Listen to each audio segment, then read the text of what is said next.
Okay, at this time we'll call the meeting to order. Hopefully everyone's got their mics on and can hear me okay right now. Welcome board. Let's open tonight with prayer.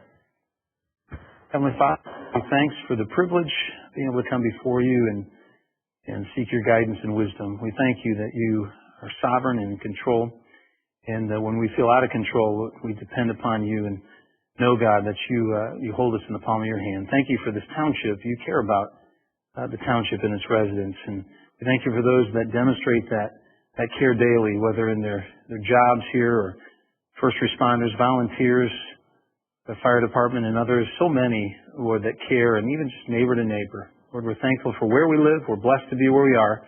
Help us to do well tonight, to debate, and to find wisdom and consensus on things that are beneficial and a blessing to our community. We ask this in Jesus' name. Amen. If you would rise with me for the saying of the Pledge of Allegiance. I pledge allegiance to the flag of the United States of America and to the republic for which it stands, one nation, under God, indivisible, with liberty and justice for all. Thank you. You came through strong there, Becky. I know. I was my microphone always pulled home. Sorry, guys. All right. At this time, I'm going to ask our clerk to take roll. Catherine Henry. Here. Becky Steele. Here. Gary Belding. Yep. Treasurer. Yes. Supervisor. Here. Clerk. Yeah, here. Then identifying our absent member. John Schwalm is not here. Okay. Thank you. Very good. Next, the approval of the agenda. Is there a motion to place the agenda for approval before the board? So moved. Support. Moved and supported. Discussion. I would, I guess maybe, I'm not sure if I need to make a motion to amend that, but I would request that we take 2 items out of the consent agenda and add an item at the end just for a brief discussion on the packets and the manner of getting the packets for the meeting. And then kind of a question about if an action item is needed with regard to the email or letter that we received about 1300 Maplewood. It just seemed like perhaps that was being teed up for an action item, but yet I didn't see an action item on the agenda. Okay. So which of the items in the consent agenda, first off, would you like to remove and add to the end? The minutes, there's just one correction on page 5, and then I had some questions on the bills. Okay. Specifically the ones that are just called general bills, not the French and... Okay. So items 10 Roman numeral I and 10 Roman numeral 2. Is that right? Those 2 items? Yes. Okay, we'll make those, how about we make those 18A and B? All right, and then did I hear something after that or not? Just to be clear, are you saying to put them after the discussion on the fire department device request?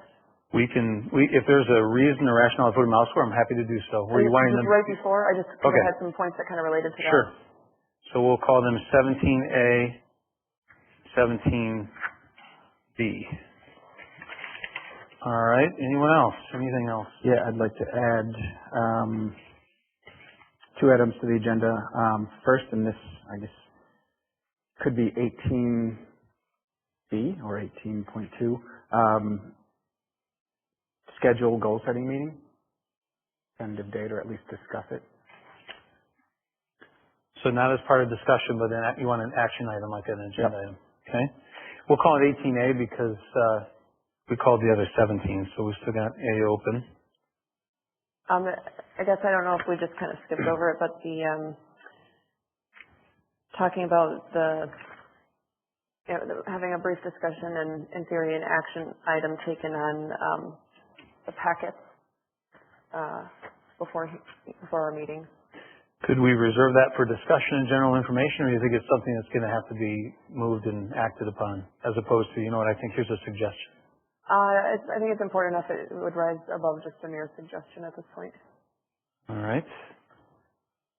Michael, she kind of jumped in That's at the 18B, I think. So we'll go back to you. Did you have a second item?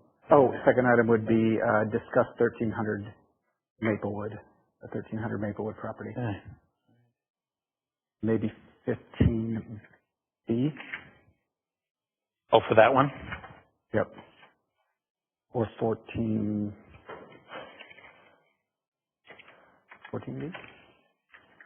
Your call? Which would go before 15. All right, so we'll just call it 14A. How's that? Perfect. Discussion 1300 Maplewood.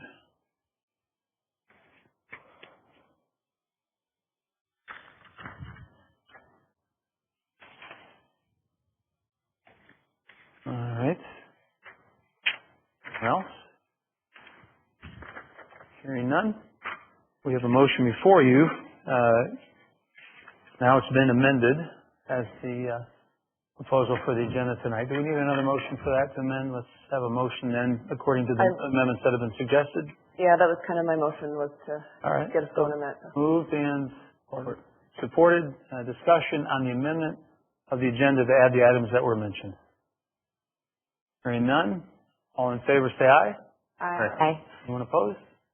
All right. Now with the amended agenda, do we now have approval for the agenda now as amended? Motion All right. to approve the agenda. Support. All in favor, say aye. Aye. All right. Anyone opposed? All right. At this time, we're going to look to Manette Minier. Manette's over here. So as she comes, we've been advertising the fact that we'd like to use some of our time at these initial meetings of the new board to just cover some specialties and areas within the township, just to learn more if you already know a lot already, or to maybe learn some brand new if you've not explored some of this. And no one better to present zoning than Manette, who has been in our position as zoning administrator until her recent, cutback in time, begin maybe 2 months ago or so, but she's been with us 27 years. Is that right? Yep. Wow. Okay. That was a guess. Okay. Long time. Long time. Long time. We appreciate Manette very much. And Manette, take it away. Okay. All right. All right. Good evening, everyone, and thank you for this opportunity to explain zoning. So what is zoning? Zoning is balancing the rights of the individual with the rights of the community through regulation. So you can see this will be an example when zoning is not in place. Things can happen. I mean, if you live in a residential area, you wouldn't want your neighbor to sell their house to a drive-through restaurant or to industrial use. So planning and zoning are the basis for the regulations used by township staff, township board, planning commission, and zoning board of appeals in making decisions about development and uses within the township. Zoning is public regulation of land use. It protects property values, natural resources, and prevents nuisances. Ensures land use compatibilities, prevents overcrowding, and prevents overuse of land. It regulates development in an orderly and pre-planned way, and decisions can be made through the use of standards. That way we're fair with everybody. Planning is the creation of a vision for the future development of the township through the formation, adoption, and maintenance of the master plan. The process of thinking about and organizing the activities required to achieve a desired goal. We get our authority all through state law to have zoning. The Zoning Enabling Act and the Planning Enabling Act are the two statutes that give us most of our authority to do what we do. We also use the Land Division Act in a lot of the zoning uses that we have. Another couple laws that are important to us as well are the Michigan Freedom of Information Act and the Open Meetings Act. So everything we do is subject to both. So for the FOIA, that establishes procedures to ensure every citizen's right of access to the government document, and it gives the right to anyone to inspect and receive copies of our records within a specified time. With the Open Meetings Act, it protects citizens' rights to know what's going on in government by opening to full public view the process by which elected and non-elected officials make decisions. It requires all deliberations and all decisions to be made in the public. It requires that any meeting of a quorum of a public body must be properly noticed and must be open to the public. The Zoning Enabling Act, as amended, provides the authority for us. That's where we get the authority to make any of our zoning decisions. It gives us the authority to have a zoning ordinance, and I brought visual aids. We have a zoning ordinance, plus it's on the website for everyone to see it and look at it. And we also have a zoning map. And the zoning map designates boundaries for the zoning district. The zoning ordinance and map are actually considered to be one document, which is the law adopted by the township board that regulates the development and use of land within the township. It establishes the zoning board of appeals and details its powers and prescribes the powers and duties of certain officials. Then the Planning Enabling Act provides the authority for the township to create, adopt, and maintain our master plan. Okay, some more visual aids here. This was the master plan that was adopted in 2015. It's also on our website. And this is the future land use map.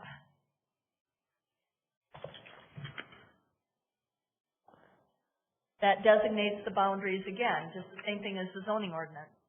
Designates boundaries. And just a little note about it, it's not supposed to be parcel specific, though we do use Ottawa County GIS parcel lines. So basically, it says right in the master plan, it's not parcel specific. So we look at something as a general area.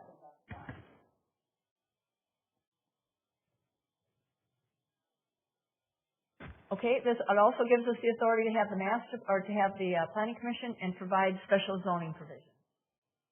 So the master plan and the future land use map, that's one document. That's basically for the future.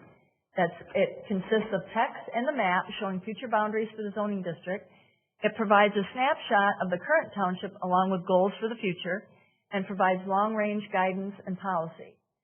Where the zoning ordinance and map, again, are one document, and that is the future, or that is the immediate, not the future. It's what we're used right now in our day-to-day business. It's, again, one document consisting of text with regulations for land use and location of structures on land, along with a map that shows the current boundaries for zoning districts. It's used for current regulatory decisions, and it is enforced. The zoning administrator is responsible for the day-to-day administration and enforcement of the ordinance, along with other designated staff. Okay, the future plan and the future land use map is a guide for public officials and private citizens to use in making informed decisions that will affect the community. It's a statement of policy that describes the desired physical development of the community. It's a guide for future development, and it's the legal basis for our zoning. It provides reason and rationale behind regulations in the zoning ordinance. It's compiled by the Planning Commission and staff, and it is adopted by the Planning Commission, but also the Township Board. Many years ago, the board made a motion for them to also be an approving authority.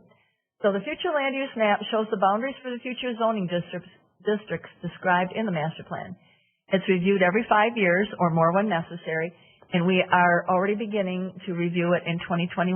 And just a note for you, this will be the fourth one that we have done. We do them basically about every 5 years, that we're doing it in-house. We're not hiring another company to do it, so it's basically ours. What we've been doing in the past, for the past 4 of them, is we get together with all the boards and commissions members. Everybody has a chance to speak, so everybody is a part of it.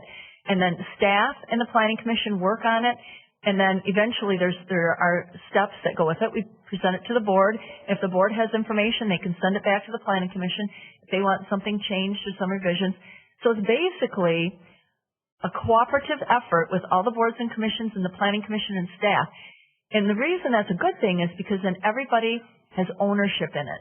So we use that to make our decisions with zoning. The zoning ordinance and map, again, that's one document that provides standards for uses in each specific zoning district, including those allowed by right and those allowed with a special use permit. And I'll explain a little bit more about special use permits in a minute.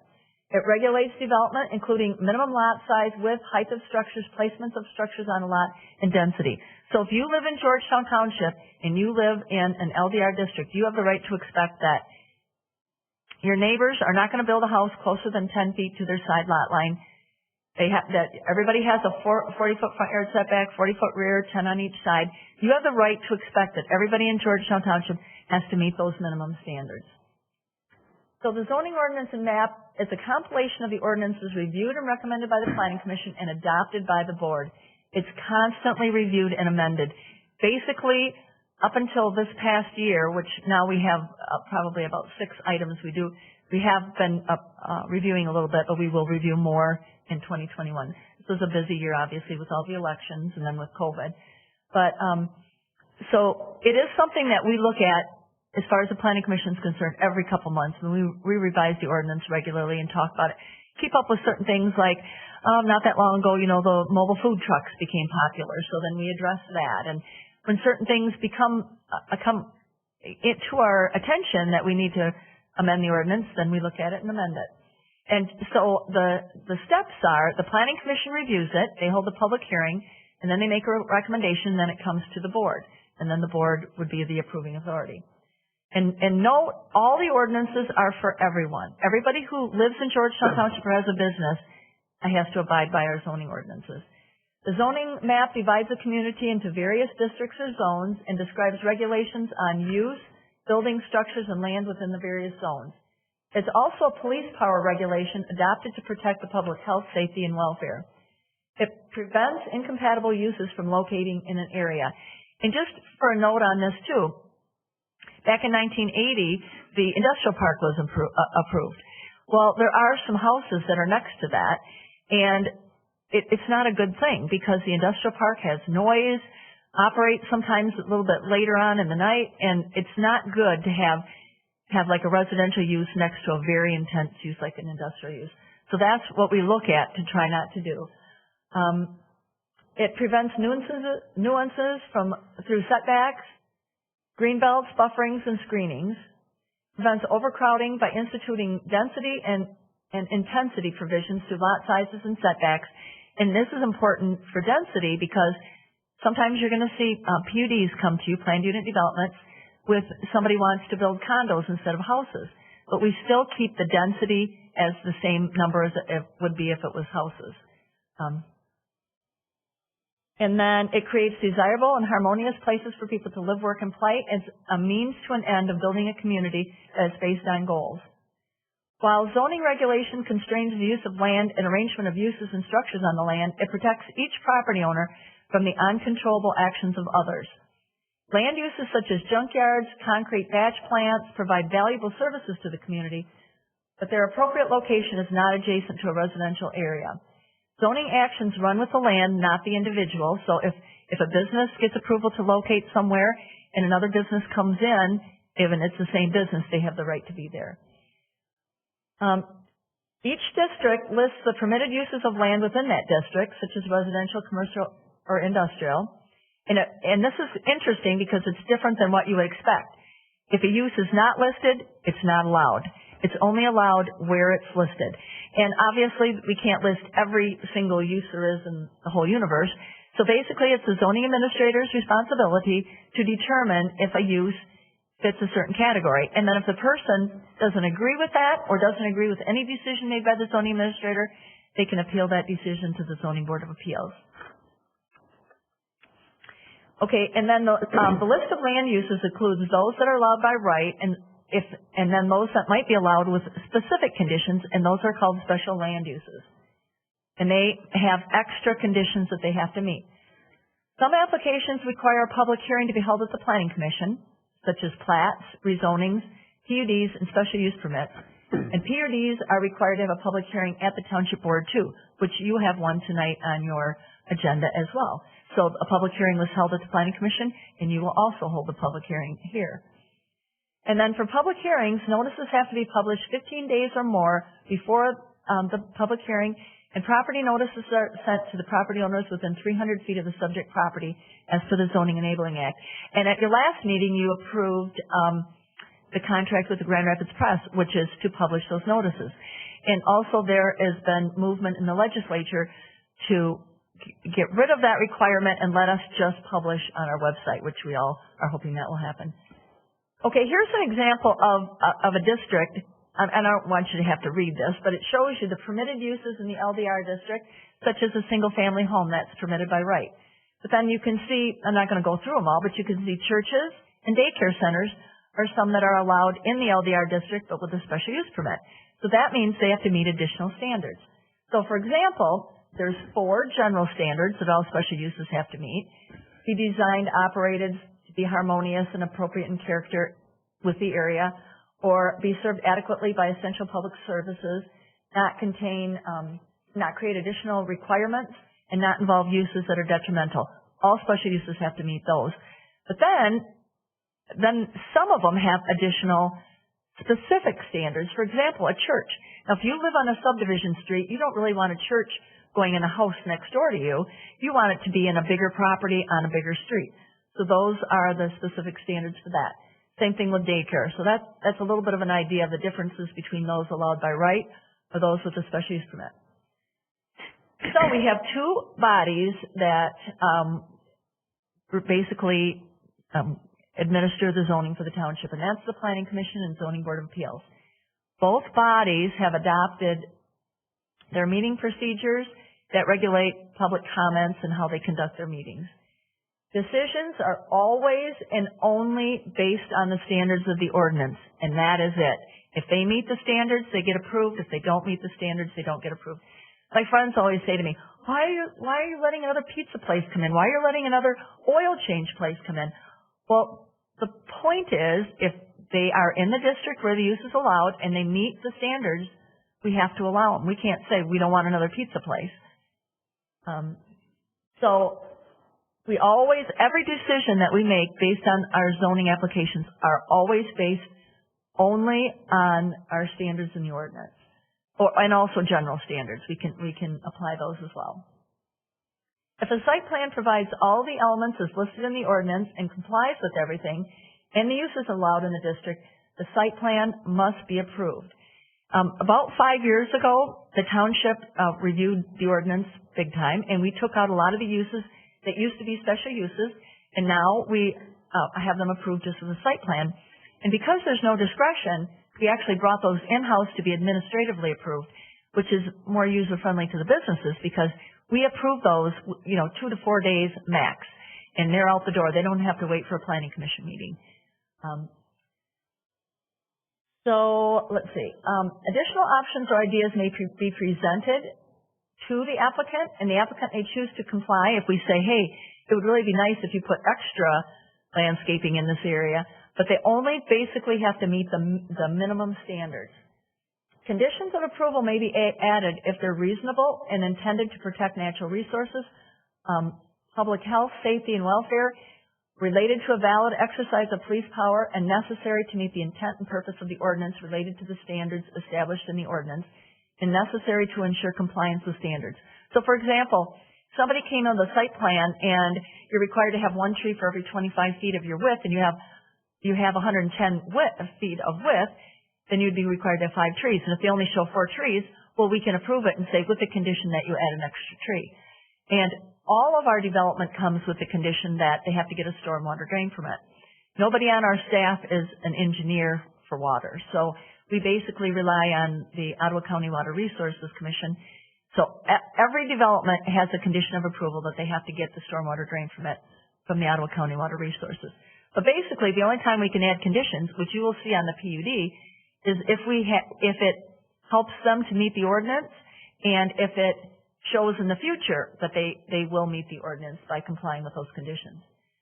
Okay, the Planning Commission Zoning Board of Appeals hold the public hearings, and they give citizens an opportunity to be heard and to provide relevant facts and opinions that may help in the decision making. The role of the decision makers is to take into account the welfare of the entire community, not just those who show up at a public hearing. Let me tell you something. If somebody's happy with what you're doing, they're not going to come here and tell you. But if they're not happy, they will come. That's just kind of the way it is. So if an application comes on your agenda and people are not happy about it, they're going to be coming in. But it's your job as well as the Planning Commission's job to take that as input. But you have to still use the standards, and you can use their input to help determine if they meet the standards. But basically, it's not people coming in who are opposed, it's do they meet the standard? Does the application meet the standard? So it's not a reason for denial just because a room full of people show up to oppose the project. Approvals or denials must be thoroughly supported and clearly stated how the ordinance standards were met or were not met. And I wanted to make a note on staff reports just so that you all understand what they are. We do staff reports basically for the Planning Commission, and then we give you those staff reports too. And what we want to show you in the staff report is we want to show you all the relevant information. We'll give you some background, some history, maps, pertinent ordinance sections, and then we want to tell you how this application meets the standards or doesn't meet the standards. So that's basically what a staff report is. So we will tell you, okay, like for example, if sidewalks are required in a plat, we're going to tell you sidewalks are required. But we don't want you to think that as soon as they put in their street, they're going to put in sidewalks. We want you to know that the sidewalks go in when an individual house goes in. And that kind of falls into in the schedule of they get their building permit application, then within 6 months afterwards, they have to put in their lawn and their sidewalks. So we're telling you that we know that's going to go in. We're telling you we're going to make sure that it goes in. So basically, that's what the staff report is. Okay, so the role of the public at a public hearing is only to provide information to the decision maker. The Planning Commission and Zoning Board of Appeals' job is to review an application as per the standards, not based on the opinion of those who attend a meeting. Note that board members normally only hear from people who are unhappy with a denial or an approval, and you don't usually hear from those who are happy with the denial. So it might seem that there are a lot of denials, but really, if they meet the standards, they won't be denied. Okay, preparation. The Planning Commission and ZBA members should visit the site and may go on the property because we have some language on all of our applications that when an applicant signs that application, they're giving any of you, any township staff or officials, the permission to go on the property. So if somebody comes in for an application, you have the right to go on that property. But because of that Open Meetings Act, it's not appropriate to talk to the person because then you're getting extra information that everybody else doesn't have. That's called ex parte contact, and it's a violation of the Open Meetings Act. And the intent of gathering information is to ensure that everybody has all of the same information. And if it can't be avoided, then just report it to the people at your meeting.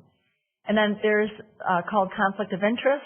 Like, for example, if you owned a company and your company was coming in for a variance, that would be a conflict of interest, and then you would recuse yourself.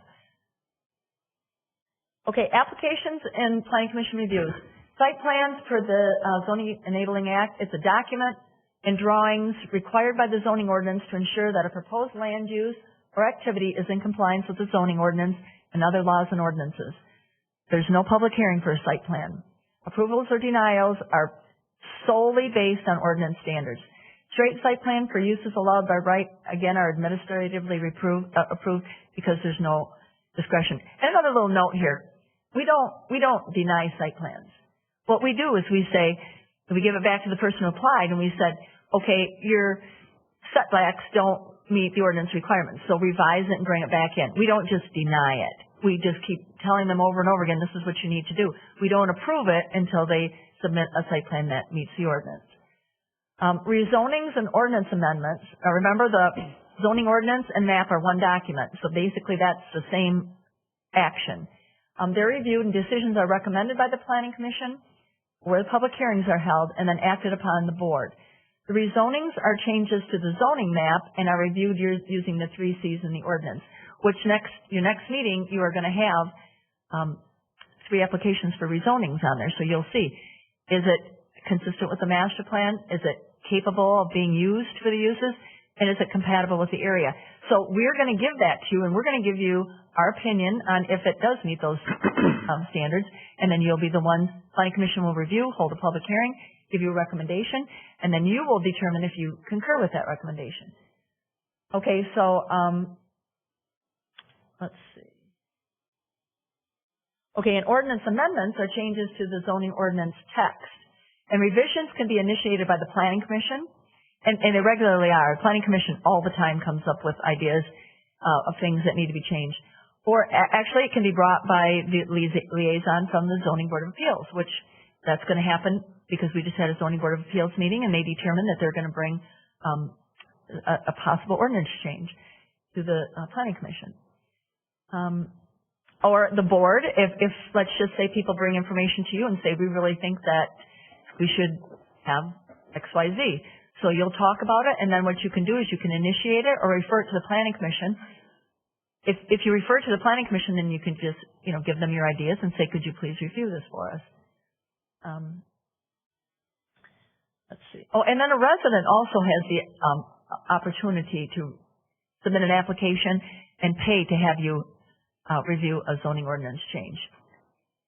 Okay, a PUD, you're going to have one of these on your agenda today, and it's really a really very good developmental tool because it's flexible.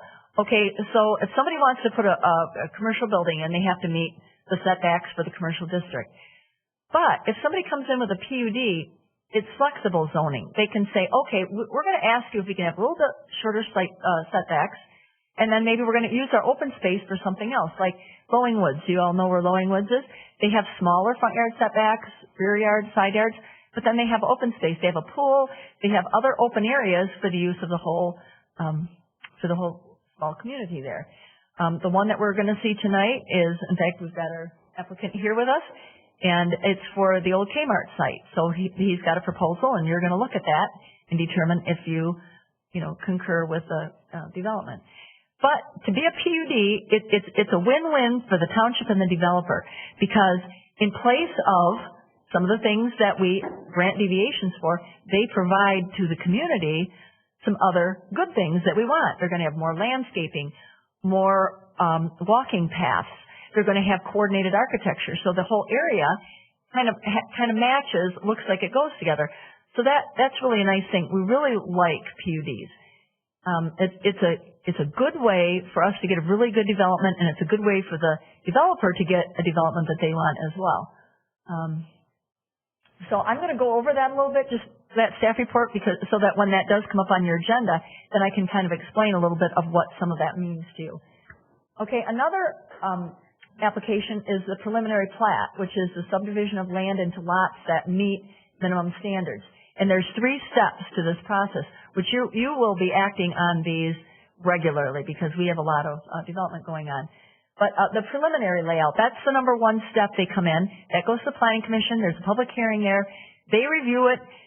Do all of the sites meet, all of the lots meet, setbacks, all of our minimum requirements. Okay, so we give you a staff report and we tell you how it meets the standards.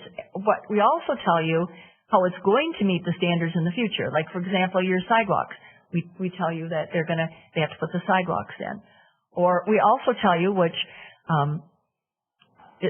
Mike is on the ZBA. Michael, you're on the ZBA, so you know that we also mention about easements, the drainage easement. So if your rear yard is a drainage easement, this was created by the developer. So they can't come in and say, well, you know what, I need to put my swimming pool in my front yard because I can't put it in my rear yard. Well, no, this was a created situation, which means we have it on record that then they don't meet the standard for getting a variance to have their swimming pool in the front yard. Okay, there's 3 steps. The first one is the preliminary plat. That goes to the Planning Commission and then comes to you. The next step is the final preliminary, which that's the construction. And that requires approval from the Road Commission and the Ottawa County Road Commission and Ottawa County Water Resources Commission. They pay their lot inspection fees, and that one is only board action. So we look at that when that comes in, make sure that we still have the lots that meet the minimum sizes. We make sure they have their approval letters. We take care of all the things that are required before we put it on your agenda. So, I mean, if you want us to tell you what was done for that, otherwise you can know if it ever shows up on your agenda that it meets all of those requirements. And the last step is the final plat. After construction, and that shows the final lot sizes, minimum building opening, and then after they get this approval, they have to go to the state to get approval from the state, but it's at that point that they can start submitting building permit applications. Okay, so I mentioned the stormwater drain permit. That's from Ottawa County Water Resources, and that is required in our general ordinance, which is the stormwater drain ordinance. And then our DPW, our Department of Public Works, regulates utilities, and you'll see again, even in tonight, that they have to coordinate with, that's a condition of approval. So they don't necessarily coordinate with them right now at the beginning, they're going to coordinate it after they get the approval to proceed. A lot of these developments want their initial approval before they spend a lot of money with engineering to move to the next step. Okay, also the fire department reviews all the development as well. Okay, so this is the one that's going to be on your agenda, so I thought, why not use that for an example, maybe give you a little bit of an idea. So we have the site plan, we had multiple site plans, and then they also provided like the elevations of the building, and this is to show you that it meets the coordinating requirement for the architecture. So you can see they all have coordinating elements. They're not identical. They don't have to be identical. They have to have like a coordinating theme. So you can see that they have that. Now, the staff report to the Planning Commission was also included in your packet, and the purpose of that report was to provide the Planning Commission with information related to compliance with the ordinance standards and its requirements, but we also provide some historical and other background information. And because a lot of times, I don't know about you, but for me, if I know the history of why something is, it helps me understand where we're going in the future.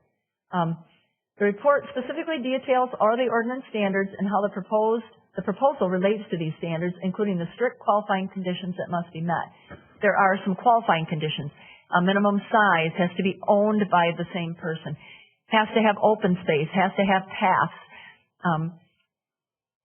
So it has to meet those qualifying conditions. So we're going to give you that information, and some of them is going to be in the future, like the utilities. That's not something that they have already right now. Well, they may have some of them, but that's something that we are going to enforce in the future. So we want you to know that that standard is met. So the best thing about a PUD is it's flexible with the rigid, regular requirements. And the staff report that was given to you for tonight includes the details of the request, so you understand exactly what they're planning. Maps, including zoning and future land use maps, so you know what it looks like on our zoning map, and you also know then the information if it complies with the master plan. That's one of the qualifying conditions. It has to be consistent with the master plan. And then, like we said before, it's not rigid. There's some flexibility. So what they do is they give us a deviation table, and that lets you know the areas that they're not meeting the strict regulations. So then you can look at that and you can say, okay, in place of, they're giving us extra open space, extra pathways, this coordinated development, but they want something in return. They want 4 stories. They want to have less parking. And on that note, let me just mention something to you about the parking. A PUD is also a really good thing for parking because you don't want a sea of asphalt. So if a commercial building goes in, they're required to have so many parking places, but in a PUD, they can share the parking. So, for example, they have a proposed restaurant for the future, and they have a proposed office building. Well, the office building is going to be busy from 8 to 5. Restaurant's probably going to be busy starting at 5 o'clock and on weekends and holidays and that type of thing. So a PUD is another good reason, so we can not have that big sea of asphalt, but they can share the parking. And so that was one of their deviations that they're requesting. Let's see. It gives you, and also, okay, so we give you in the staff report a detailed explanation. But you don't have to read that if you don't want to. You can just read the summary and just read the high points. It's up to you. But the details let you know how we got to the point in the summary. So then we also give you options for motions. Well, we gave them for the Planning Commission. And also for the options for the motion, it ties the approval to the specific plans. Because with a PUD, it's its own zoning district. So when you approve a PUD, it's a PUD zoning, but it's based on that preliminary plan.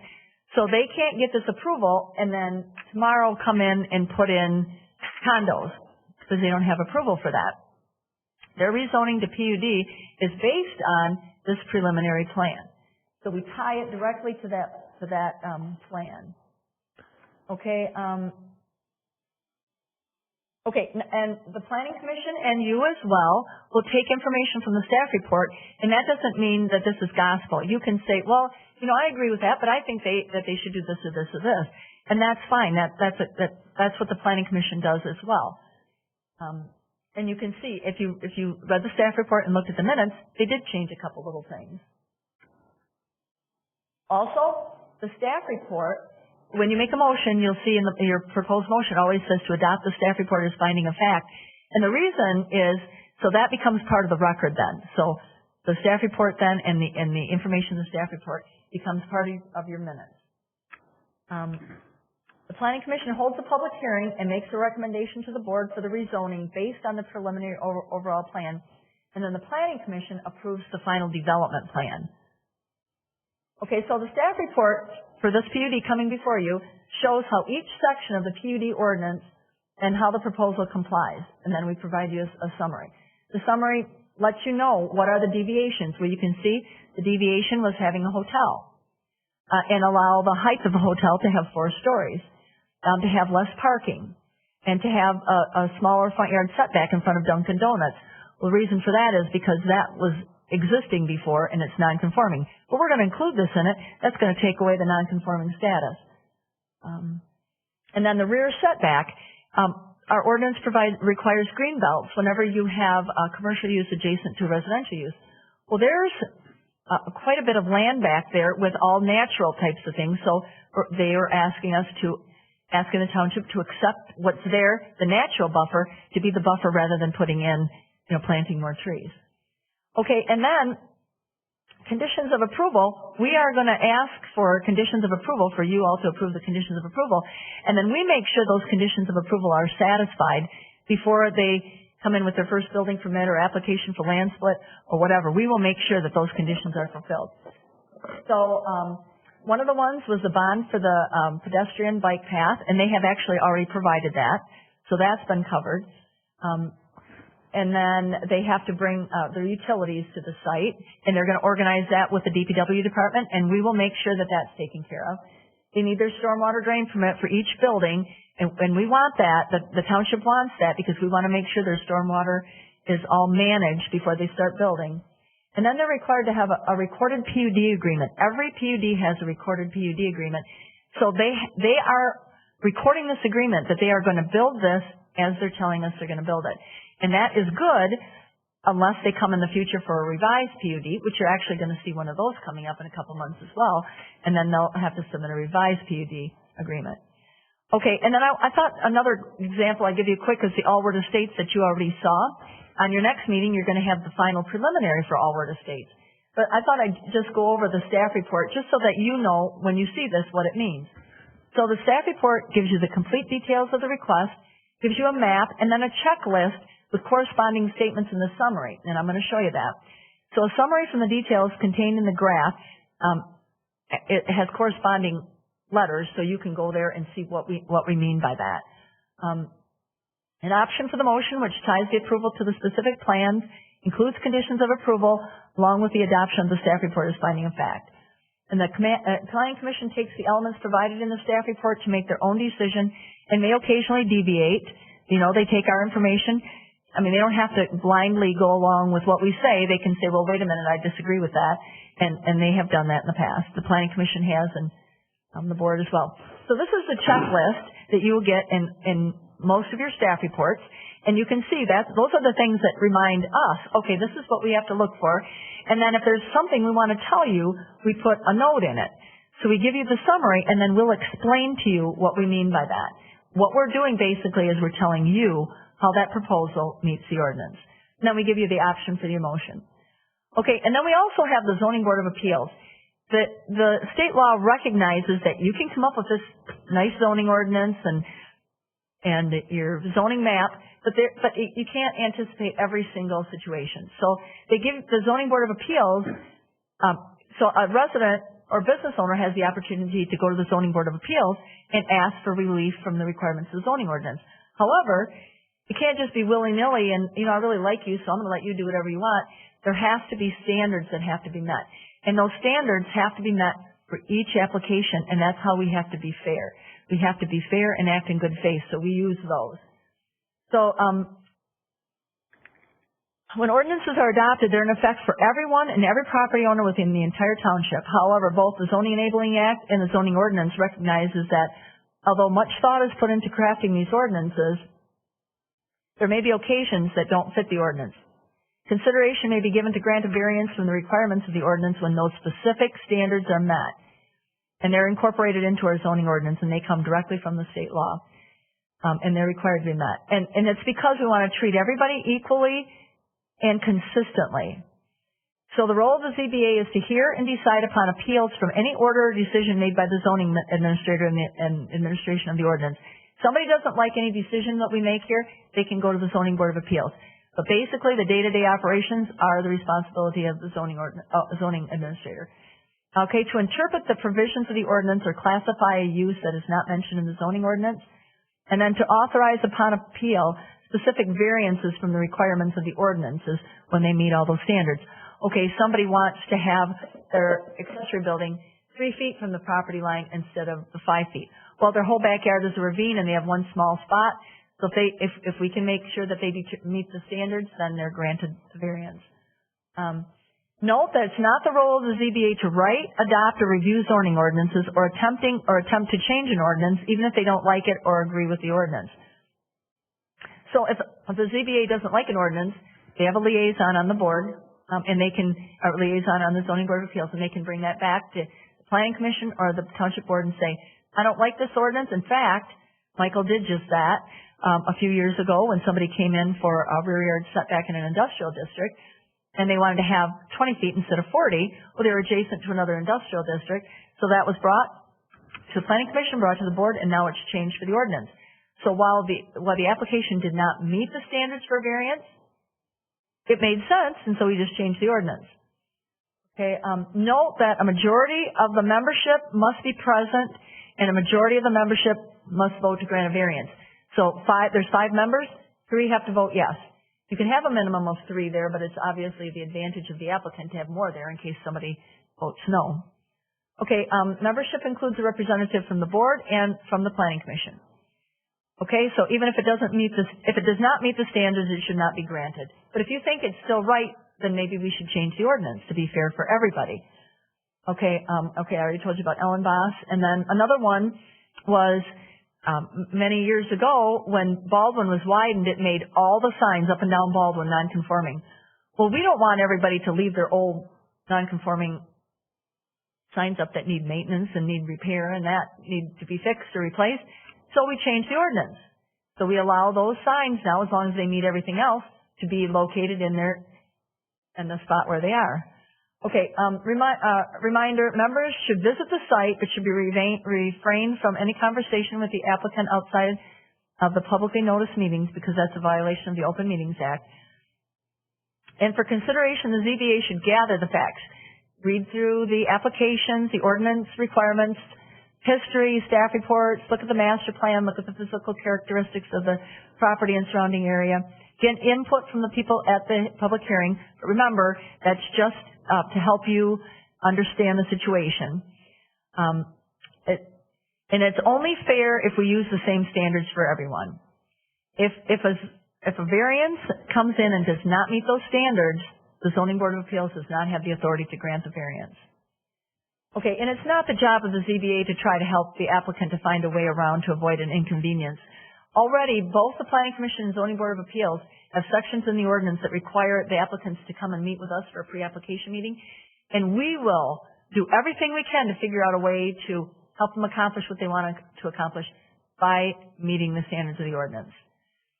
Because the ordinance is going to lose its integrity if every time they come in here and if somebody wants something and just give them a variance, well, why should anybody do it then? They just would come in and get a variance.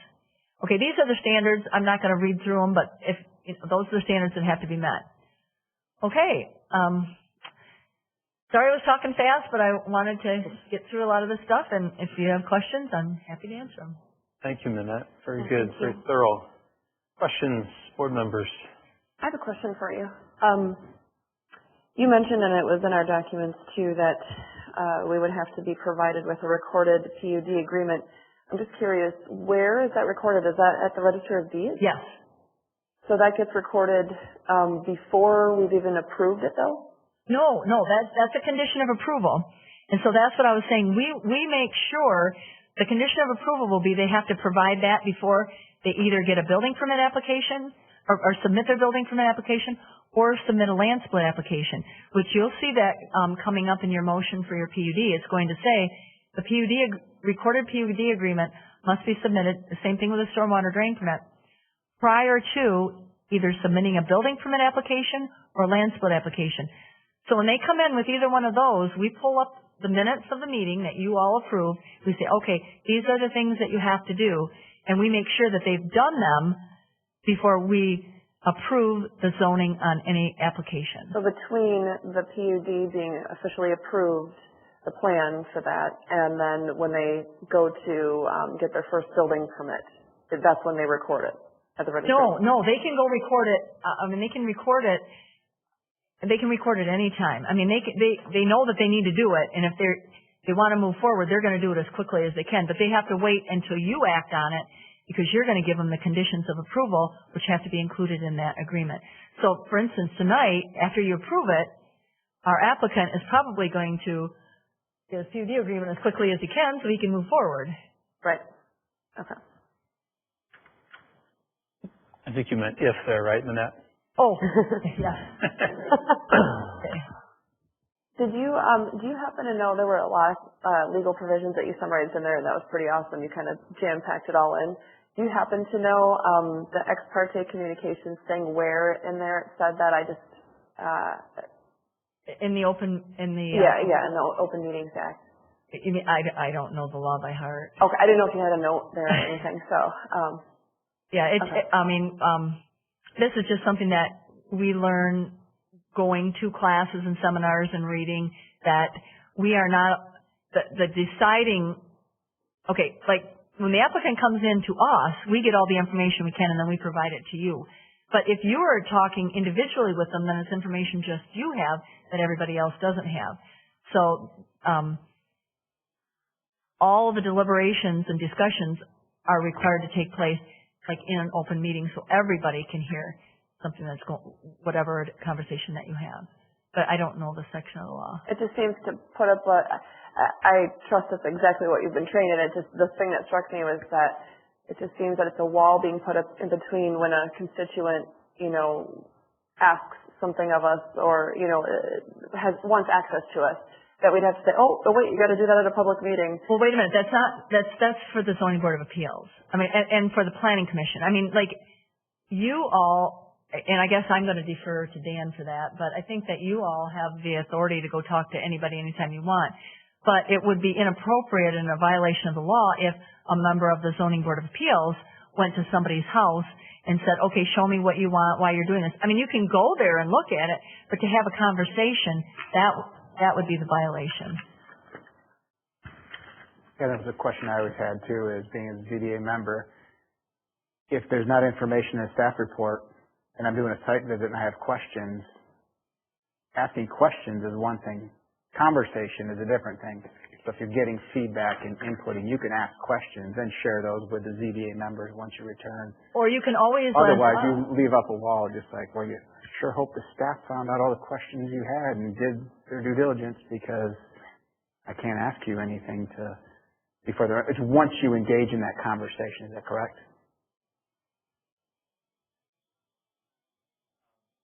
You're going in an area where there's things that are law and there's things that the way you should act. And I'm not saying the law is perfectly clear, but the Zoning Board of Appeals is supposed to be more like a judge. Right. You're hearing evidence presented to you, and so yes, you can't avoid, if you're saying there, hi, how are you? You can't avoid some of the things, but you're not supposed to do an investigation where you're getting an investigation and then the other members don't have access to that information. The applicant is supposed to give you the information you need, and the public can then bring the information to you as well. So you're supposed to ask those questions here or to the applicant, or have staff ask the applicant, so the entire zoning board can have it when they're making their kind of judicial decision. So that they function a little bit differently when they're handling an appeal. So I don't know if that answers your question. Is there a law specifically prohibiting it? I'm not saying there is, but right. No. And it could always be done. ZBA member could go to the staff and say, get a hold of the applicant and I have these, list the questions. yeah, the applicant should provide us this information we need. If they don't give you the information you need, you aren't necessarily should grant the appeal until you have the information you need. Do you track how much property has been developed? So you're talking about 2021 redoing the master plan. Of course, as Georgetown boundaries are already set, the property continues to be less and less has to be developed. So there's not a lot of room for a master plan. So if it's been, what's it been, 4 years, you said? 5 years. 5 years? Yeah. We certainly have developed a lot of property in the last 5 years. So there's got to be less and less property that decisions can be made on as far as master plan. I know there's some of the outskirting areas, but Except that people are coming in regularly, innovations and changes, and you're going to see a zoning request for a property up here by Grand Valley that was initially zoned HDR, and they wanted to go to commercial. So we do use this though for redevelopment as well. So with everybody participating in this, we really use our master plan a lot. So we put a lot of thought into this when we do this. So what we'll be doing, we'll meet with all the boards and commissions, but what we'll be doing too with the planning commission, we will be going section by section and talking about it, discussing it, and then minutes are kept so you'll know, well, why did we decide to do this here and why did we change this here, for the future. I mean, basically, what you're saying is true, except that, we still want to know for the future in case somebody wants to change it. I mean, if it's all developed, well, here, obviously, in the heart of the township right here, that's all houses. That's going to stay LDR. That's not going to go anywhere. so when you're doing that, do you confer with like Bundin Township and Allendale Township on the borders? We follow all the requirements in the law. In fact, when we have our meeting, we'll give everybody the steps of everything that has to take place. There's requirements in the law. We have to notify all of our adjacent municipalities. We have to hold public hearings. We have to give them copies of it. We have to give them, I think it's 60 days to respond to us with comments. We're going to actually start this in January 20th, the Planning Commission meeting, because we have the superintendent from Hudsonville Public Schools coming to tell us about their new school that they're going to be doing, putting up on 36 in Baldwin. So we want to find that out, because right now we probably have what that is. It may be a more rural area, but we might want to listen to what he has to say and then change this accordingly, because we know they're going to do what they're going to do. Well, the public school can do whatever they want. They don't have to do anything. Planning doesn't mean a whole lot to them, so. No, but the adjacent land would. We want to know what they're doing, so we want to know what we want to do with the area around it. Yeah, I understand that, but I'm just saying the public schools, Right. they're by the state. Right. They're immune from zoning. They are.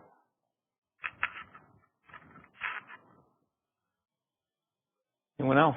Okay. Well, thank you for the opportunity. If you would you, and thank you for being so thorough and accessible to us outside of even meetings like this, would you send that presentation as a PDF maybe to the board? Well, I can probably attach it right to the minutes if you'd like. Sure. That'd be great. Okay. Good. That'd be nice. Okay. Thank you. Welcome. All right. Very good. We're going to move on. By the way, I should probably say, because I received a couple of emails to this effect, that we are socially distanced here, and some question not knowing the distance between us. Normally we have 7 people up here. We have 5, and we are 6 feet spaced. So just I'd make note of that for anyone watching at home. All right. Number 7, communication letters and reports received for information.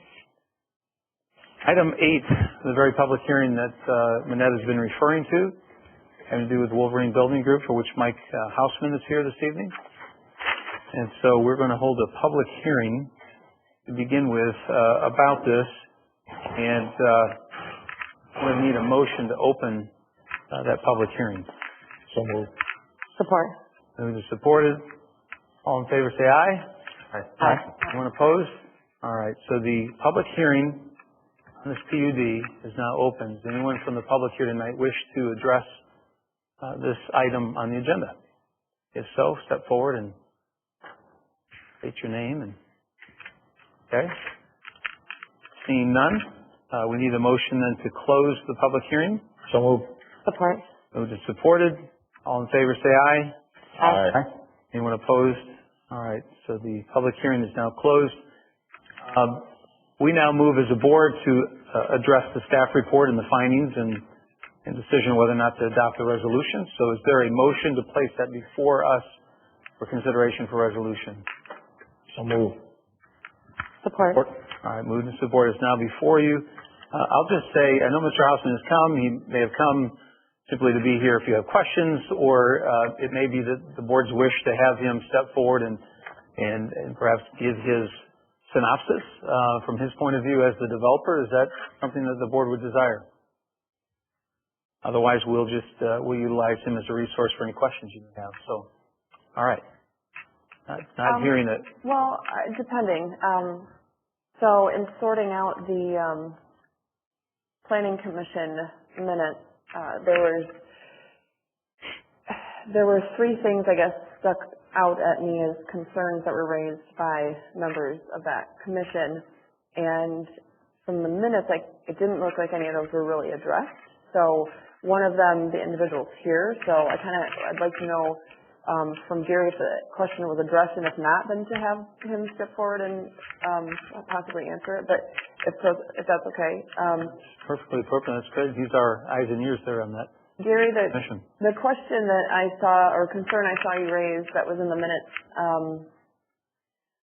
talked about parking is a little tight, but not just speaking to the number of spaces. Of course, the number of spaces, depending on how you look at the code or the ordinance, it would either be 465 spaces or 420. I personally agree with the 420, but I see that there's at least two different ways to read that. But my understanding is you're not necessarily talking about that, but also, or more so, about the design, because you referenced doing a lot of work in Ada Village, and my understanding is perhaps you were talking about the 5 years ago, 6 years ago, something like that, when they redid their entire area, and so they had to go through the whole parking and, redesigning. And out of that, in your experience with that, you believe that deliveries will be tough, especially for restaurants, and you didn't see any areas for deliveries at all. I had the same concern. I actually had sat in on several of the Ada. I lived in that area back then, so I sat in on several of the Ada Planning Commission and DDA and whatnot meetings about that very development before it happened. So I'm glad that was your experience. I could connect with that and I could see it in my mind. But were those questions answered for you with the subject? They were. So, and if I'm wrong, Mike, you can step up. But so one of the things we ran into with parking is the way the zoning ordinance is written. It's written according to 2 and 3 bedroom units, which is kind of unusual for a hotel. So we feel that zoning needed to be addressed as far as how many parking spots. So what they did is they went back to the Granville zoning ordinance where they have more hotels. This is our first hotel in Georgetown. And Granville has more hotels, and they have like 7 or 8. And we use their comp of how many parking spots. But also, because of the PUD, and she addressed that too, there's a lot of shared parking that can be done there too between the restaurants and there's a retail store there, I believe, and then Aldi's is a part of that. So there's probably ample parking spots for it, I believe. And then the loading and unloading. Now, one of the guys, this is my first meeting to the Planning Commission, but one of the guys that's on the Planning Commission has connections either in his business with restaurants and that type of thing. And he said loading docks are not used at restaurants. They're usually done with a lift on the back of a truck. So I only brought it up because of the fact that, yes, in Ada Village, there's some tight corners in there, and they seem to navigate it okay, but it's just something I brought up just because I had experienced and I've witnessed what's going on there. But from what I've been told by the other Planning Commission members who are more familiar with that type of business, I'm in construction, they're in the restaurant business, or associated with the restaurant business, they said they didn't see it as a problem. The parking spots, the same thing. They did not see that as a problem according to other hotels and other parking spots they have according to the density of the hotel itself. Now, I did bring it up to Victor about cleaning up maybe that. Maybe he talked to you about that too, about cleaning up the ordinance as it's written right now, because it's kind of written more for an apartment than it is for a hotel. Because they have parking spaces per bedrooms. 2-bedroom has so many spots, and a 3-bedroom has so many spots. Well, there's no 3-bedroom hotels that I know of. But Mike, you are more than happy to step in here if I'm wrong, but that's the way I understood the conversation that we had at the Planning Commission. Yeah, he nailed it pretty much. The one thing I wanted to mention about deliveries was that, Manette and her staff, they're awesome, and we have to put, truck turning templates on our drawings to show that deliveries can be made. We often have to identify a delivery spot, and fire department, I'm sure, looks at it as well. So hit the nail on the head. Thank you. If you don't mind, there were two other, there's a lot going on here, so I have 50 notes from 5 different pages, so I just wanted to make sure that I was asking you all the appropriate questions. So the other two concerns that were raised by Planning Commission members were, one was about that, and I think it was maybe more recently, and I've noticed this as well, but how Taco Bell's drive-through, the cars are backing up into Rush Creek Street. So it seems to be causing a problem, and I think there was a comment in there that, perhaps with restaurants being closed for dine-in service, you see a lot more fast food. Unfortunately, who knows how long, a 3-week pause wasn't a 3-week pause. So I don't know how long that would be, so I don't know how long that might affect that area. Was there any further discussion that might kind of develop? There really wasn't. I happen to know the operator, and Tony, who is partner with me on this PUD, owns the building. So we've already talked to the operator about it, and it is from COVID. Everybody's going through the drive-thru, and everybody loves Taco Bell. If it happens to persist, the COVID and all that going on, there's a way we're looking at rerouting so they have more stacking. But if you saw the remodel we did last year with Rush Creek Road in the back of Taco Bell, we actually added a significant amount of stacking. And now COVID hit, and it's helped. So we're going to continue to address it, but nothing was decided at the meeting because it's not part of the PUD. Taco Bell is not. Okay. And let's see, this last one was, I'm just going to read it so there's context. I'm not taking it out of context. In his experience within his line of work, he's generally seen extended stay hotels that are in the later stages of the building's life turn into long-term rentals to lower income, and stated in places that he's worked at, people on the sex offenders list tend to congregate in these areas, believes this could be a problem in the future. And it looks like the response is kind of like, well, that can happen, but there's not really much to mitigate that as an issue. Is there anything else that maybe was discussed about that? Not much, other than, it's difficult for me or for Tony to say this Home 2 Suite's going to be blight. What I had mentioned in there was really is more of a product of the community itself and what's happening in the surrounding areas. And probably shouldn't give examples, but you drive down 94 towards Chicago, you go past some Michigan cities where the hotels, they just look like crap. So I know exactly what you're talking about, but we have Tony Vaselli, who's going to invest probably $15 million in a hotel. He's not in his lifetime or mine are we going to let it go to blight, but at some point it's out of our control. Maybe it was in there, or maybe it's not even to that stage of things yet, but the design of the building for the hotel itself, is it set up so that, like, in a typical hotel, you'll have some common areas, you'll have a lobby, for example, you'll have whatever, maybe a workout room, things like that.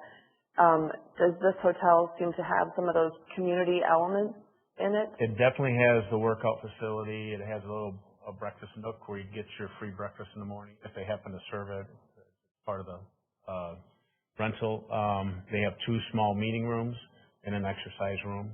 And I don't know if he's proposing a pool for this one or not. He's doing one just like it at 4th and Byron Center. And, it's just the foundation is in right now, and that one will have a pool in it. Have you, by any chance, ever been in the one that is off of Clyde Park? It's not the same brand. I don't know what it's called.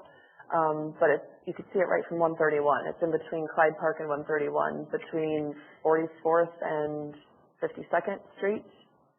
There's like a Fox car dealership or whatever. It's not popping into my head. Okay. I bring that up because back when I moved to this area, houses were flying off the market like they're going out of style. And we bid on 5 before we could get one. And we ended up selling our house in Belding, and we were homeless. And we lived in that for 2 of the weeks with all of our kids and preparing for trials. It was great. And you survived. I did. And I don't mean any disrespect to that particular facility, but it looks fine. I mean, it looks like, you mentioned the ones on the way to Chicago that might look run down or something. Yep. I wouldn't say this looked run down. The facility itself looked clean, but you walked in, and this was before COVID, you walked in and there's no lobby. There's just a little tiny window, like the gas stations in Chicago, a little tiny window that you can have like pass stuff through to get your key or whatever. And then there's nothing for common areas. And not that that's a bad thing, but it didn't take us very long to notice. And in those communities or hotels, typically, the people staying there take out their own trash and things like that. We learned very quickly not to have our teenagers take out their trash because there were a lot of drug deals and things going on in the back where you would take out your trash, and then just a lot of questionable activities. And you mentioned it could be a product of the community. Could be. Quite honestly, didn't see as much of that as we saw, in there. And so I kind of wondered if part of it is that the kind of people you will attract to it will, people who are maybe looking for a place that has a pool or a place that, and for us it was in the middle of summer, so we would have loved the pool, but we didn't have much notice that we were going to be homeless. But if it has a pool or if it has, a nice lobby when you walk in, it doesn't have to have marble floors, but just a place where people, are treated like, you know what I mean? Like, I just wonder if some of those elements are going to purposely be designed into that so that in the end, the people that would end up coming would end up being people that would be more like, in the community where, it's not fostering people that maybe don't care about having community and they're just kind of, you know what I mean? I do. In fact, one thing to note, this is a Hilton Home Suite, which is, they have to maintain very high standards in the hotel industry to have that name. So they will be policed by Hilton. The Hiltons, they're very nice. So that's going to help a lot. 2, the market study here, as was mentioned earlier, you don't have a hotel. You also don't have a convention center or a concert venue or anything like that. But what you do need is a hotel to service the local businesses, service the people that have friends coming in to visit from out of town, that type of thing. So we feel it's part of the community. So we're going to be attracting like-minded people to the community. They're either relatives of somebody that lives here, that are here for a short time, or they're businessmen that are coming here, and this is the closest place for them to stay to wherever they're traveling. So I personally can't see in 50 to 60 years that ever even being a chance to happen, but I won't be here, so I can't really see anything. But I was worried about, not so much 50 years from now, but like I said, that one that we stayed at was very new. Yeah. And it, it was kind of shocking what we saw there. There's some unscrupulous operators out there too, but Hilton will not tolerate that. So. Okay. And when I've seen what you guys have done with the gateway to Georgetown Township, it's gorgeous. We'd never want to, the monument coming in on Chicago Drive and then on Baldwin Street. Since I started coming here, that's brand new, is it, on Baldwin? Yeah. Yeah, that's very sharp. Several years. Mike, and of course we can envision still, those of us who live here while you drive by and you still somehow see the hologram of Kmart back there. So this is wonderful to see the progress. If you had to put something in the form of a timeline. I know this isn't germane specifically to this rezoning, but timeline-wise, how long before you'd see the site, this PUD, fully developed? And then also just give some enthusiasm as it relates to these green spaces and attractiveness in the pathways, which I think the public really enjoys and wants. Yeah. And I know the Planning Commission is zealously, guarding the attributes of this, but just give a little pitch for why you believe in that as well. Well, I mean, Manette gets all the credit. I mean, and your ordinance. I mean, she's been awesome to work with. You got your teaching in about an hour. I got mine over the last 2 years, so. But no, we're actually really excited about the site. Tony won't start that hotel until the other one's about to open, so that's probably a year away. And then the other two sites remaining to develop, well, let me back up a little bit. The Aldi is already there, the existing Aldi, I mean, and that's going to be part of this PUD. And we have somebody that's going to take over that building. It's a local nonprofit called Hand to Hand, and they feed underprivileged children, I think lunches and dinners, but I'm not sure. They will prepare them there, and Aldi has a say in who uses that property, and Aldi is very excited that that's going to be there. The Dunkin' Donuts is already under construction. They had site plan approval under the C2 district, so that's underway, and the road is in. Those that travel that, I'm sure, appreciate that, because before it was full of potholes. Dan and I were both getting calls all the time. But so that's all done, and street lights are going in on that street. And so as soon as we can, we are talking to somebody for the building in the back, which is office retail. There'll probably be more retail. I can't say who it is, but I did say at the Planning Commission that it is a hardware store, something I think the area needs. So it kind of depends on that activity, but we'd love to see this completed in the next 2 years. If it, the restaurant, we got to see what COVID does to sit down restaurants, but Tony's very adamant that it's a nice sit down restaurant. It's not like a fast casual. I won't name names because I build for a lot of them, but that's not what we want there.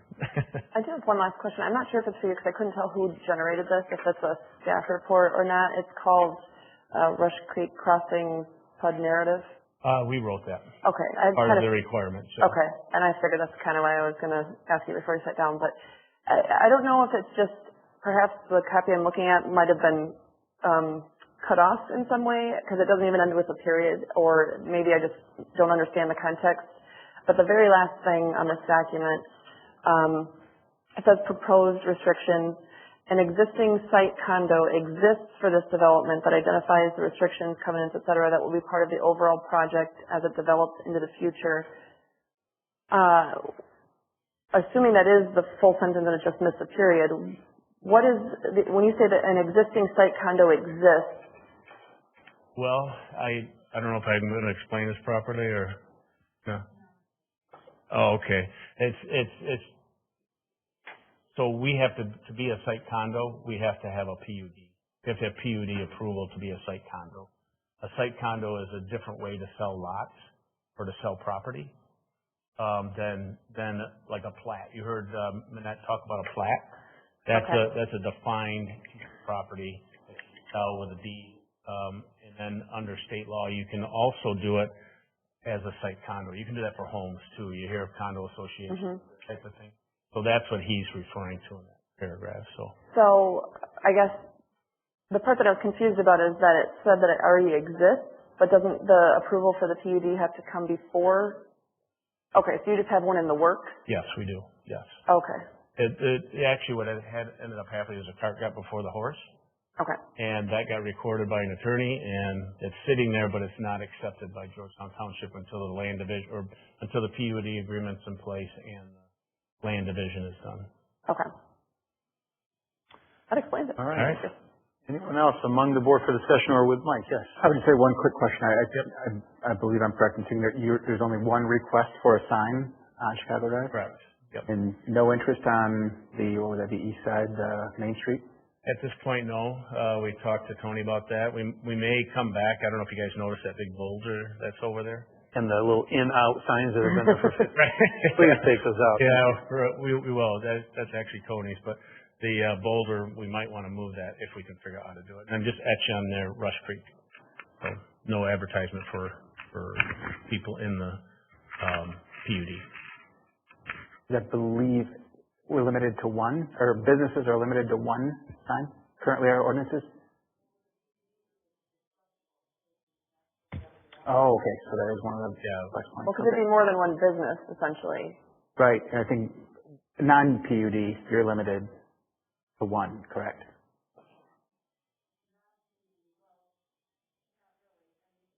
Like say Meyer, which is not a PUD.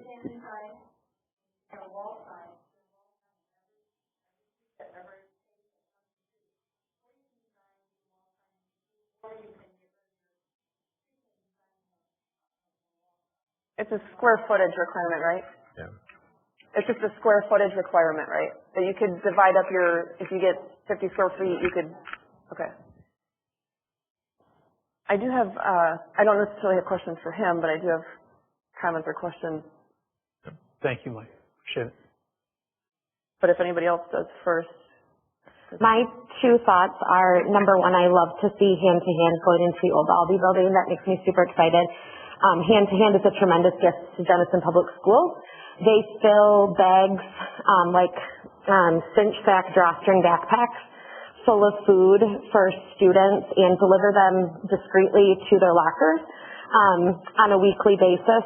Bags full of food to be all of the child's during school and after school snacks for the week, plus at least one meal for the family.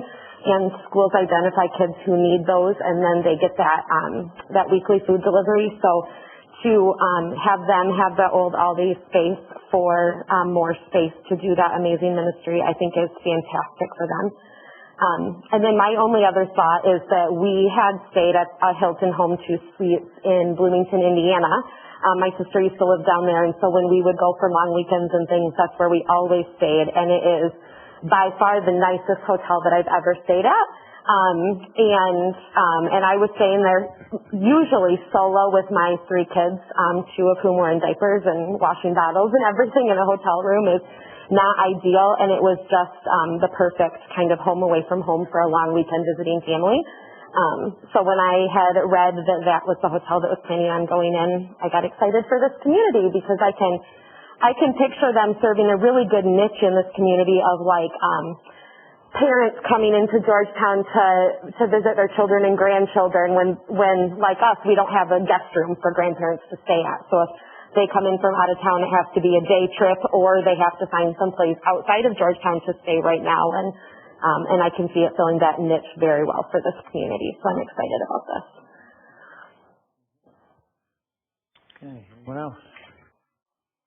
So I was looking for, I can't find it now, but one of the concerns I had was with regard to, I want to say it's part of our zoning requirements for PUDs, so maybe you would know off the top of your head, but there was something to the effect of that even though with the Taco Bell backing up situation, that property is not officially part of this, but it talked about basically that in planning one of these essentially from scratch, like where we're at right now in this stage, that there should be something that helps to alleviate that area of flow of traffic and parking. And so hearing that there's already a concern that's not their fault, but is going to be directly connected with the flow of traffic that will be coming in.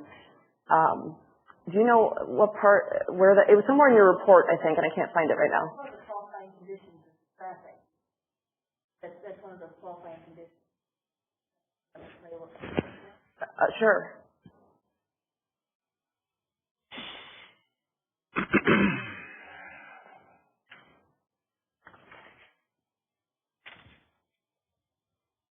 Oh, I actually just, as page 7 of your report, it talks about that a PUD should integrate traffic calming techniques and to improve traffic flow.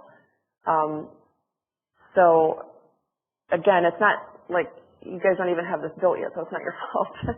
But it's just something that if there's already a concern there, just how do we we can't ignore it. So I guess I'm not sure what the exact answer would be, other than if this were to be approved, I would be concerned that we have something in there that you do continue that conversation so that there's a tangible way to address it. So that basically 2 years from now, the township is, not going to show up all up in arms that, there's this huge issue, or there's a lot of traffic accidents near the Taco Bell and the new hotel or something.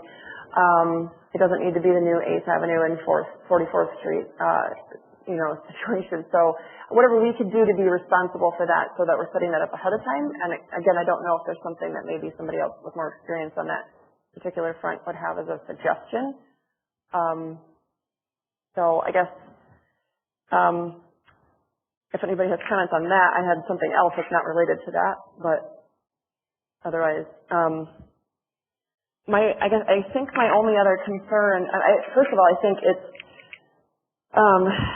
I agree with Becky, hand to hand, and maybe I'm thinking of the wrong one because there's two that I'm used to, but I think hand to hand is the one that's run out of the Fairhaven Church. Is that correct? Okay. That's where it started, yeah.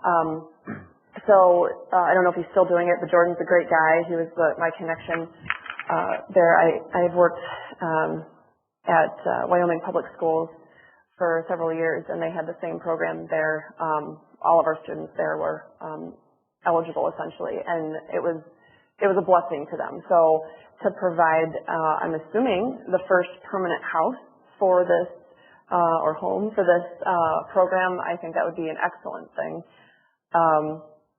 And I think where it's at too, I just think of Love Inc. and that location. And sometimes I just give up on trying to go there because I forget exactly what little way I have to go to get there. So this, I think, and I don't know if it's going to be set up that people would go there or not, but if it is, the way that you get there is fairly obvious and it's open. And so for people who are in need, to have a less complicated way of getting there is a good thing. I also like the resolution that seemed to be arrived at through Planning Commission on parking and some of the other pieces there.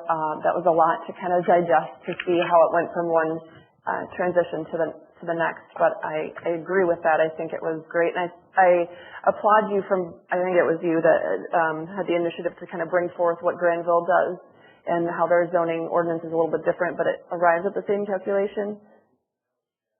Oh, okay. Well, I applaud you, whoever it was. I appreciated seeing that, and that it essentially comes to, some of those, anyway, it gave context for that. So I want to save that because I don't want to seem like I'm just, the person I think the project is great. My concern, and I'd love discussion, especially from another attorney who might be in the room, but there's a couple of things with regard to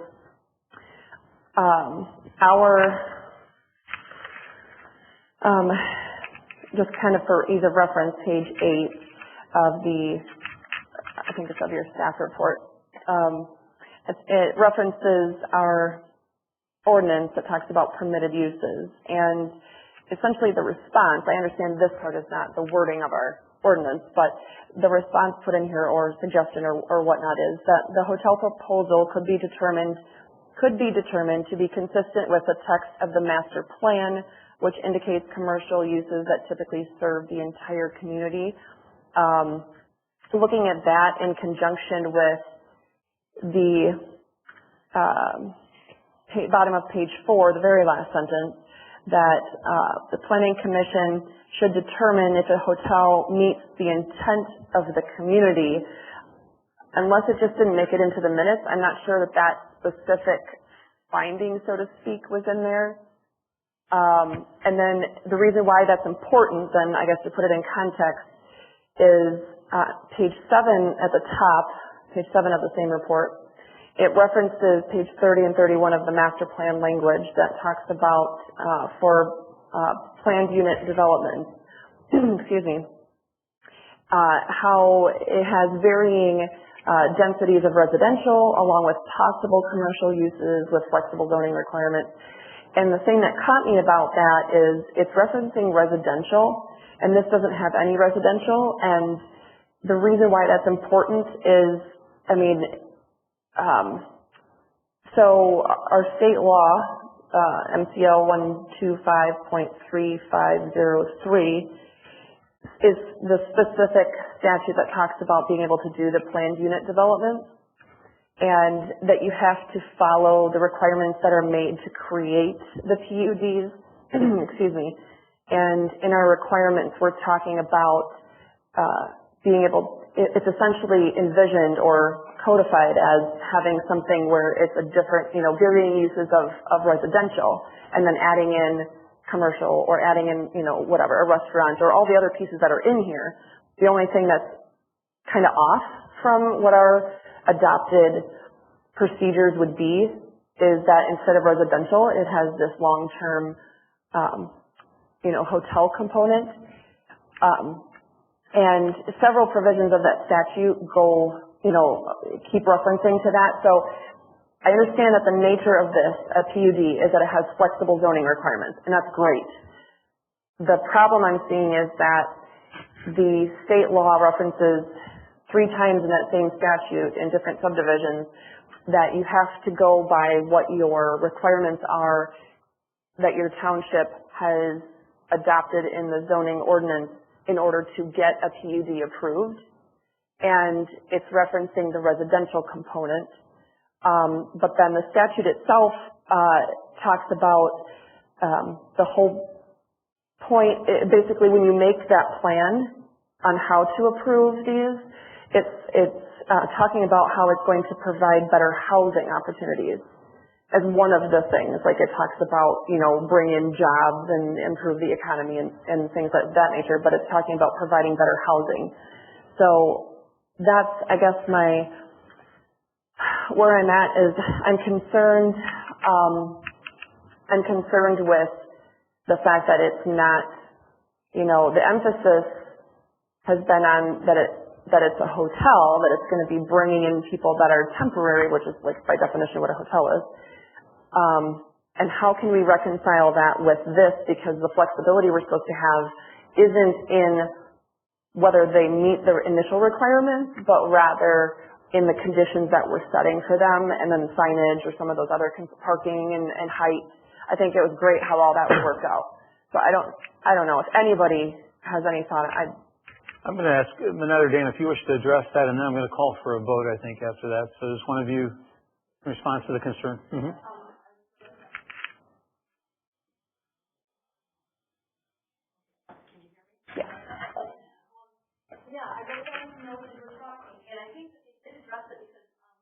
It was in the deviation table. That was one of the things that they recommended before. So I think the planning commission specifically was in favor of it. And just a thought, as you're saying that, kind of keep in my mind,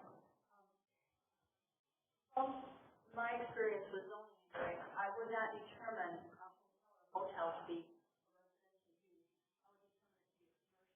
a residential use. I would determine it to be a commercial use, even though the commercial part of it is people staying there. So, I know what you're saying in the law, and I think that just from my experience, you're referencing the standards that we have in the ordinance, which we do, of how they can approve PUDs.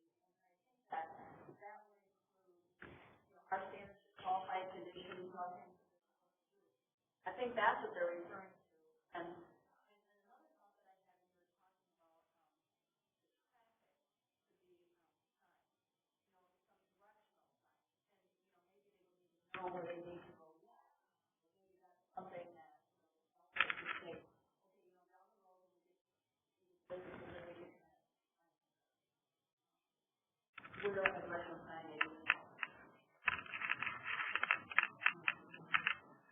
Thank you, Manette. All right. Mr. Clerk, the roll call vote. All right. Supervisor? Yes. Treasurer? Yes. Gary Beldick? Yes. Becky Steele? Yes. Catherine Henry? I love it, but I don't think I can vote in favor of it because of that, so no. Clerk Ryan Kidd is a yes. All right, thank you. And so it's passed. I appreciate your input tonight, Mike, and excited to see the changes taking place out there. Item 9, public comments for action items remaining on the agenda this evening. So anyone who's here from the public, if there are items on the agenda that you wish to speak to before we do, This is your opportunity to do so. All right, and seeing none, we will close the first public comment period. There'll be another one toward the end of the meeting, and you're welcome to participate at that time. Item 10, we moved parts of, but we retained 10, Roman numeral 3, and therefore I'm going to ask, is there a motion to approve the consent agenda as reduced? I'll make that motion, Mr. Supervisor. It's been moved. Okay. Seconded, all right. Any discussion? Just point of thought that we are spending, and I'm in favor of this, but that item is to spend essentially $13,500 for things that are needed for the fire department. I guess I'm sorry I didn't catch this as far as the timing. I thought I did. I must have asked for it to be in the wrong part.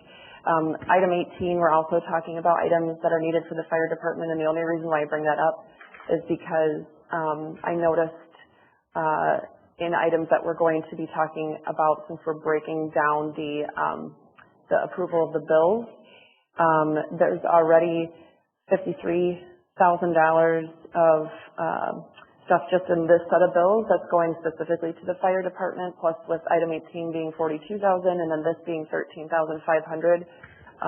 Again, there's nothing I can do about moving it now, I guess, but that would just be my concern, is I was hoping to try to look at all of those pieces all together. I understand they're all different pieces of equipment, but it's, $95,000 in one meeting for one department of the township. It just seemed... This one here is for the water sewer department. What was that? This is for the water sewer department. Oh my gosh, thank you. I wonder why I didn't catch it before. Joel Hannenberg, yeah.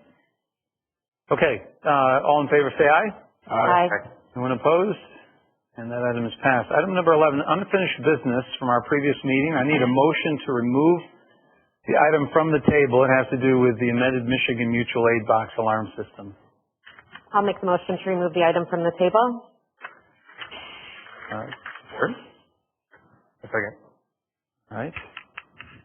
All in favor say aye. Aye. Anyone opposed? All right, the item is back on the table.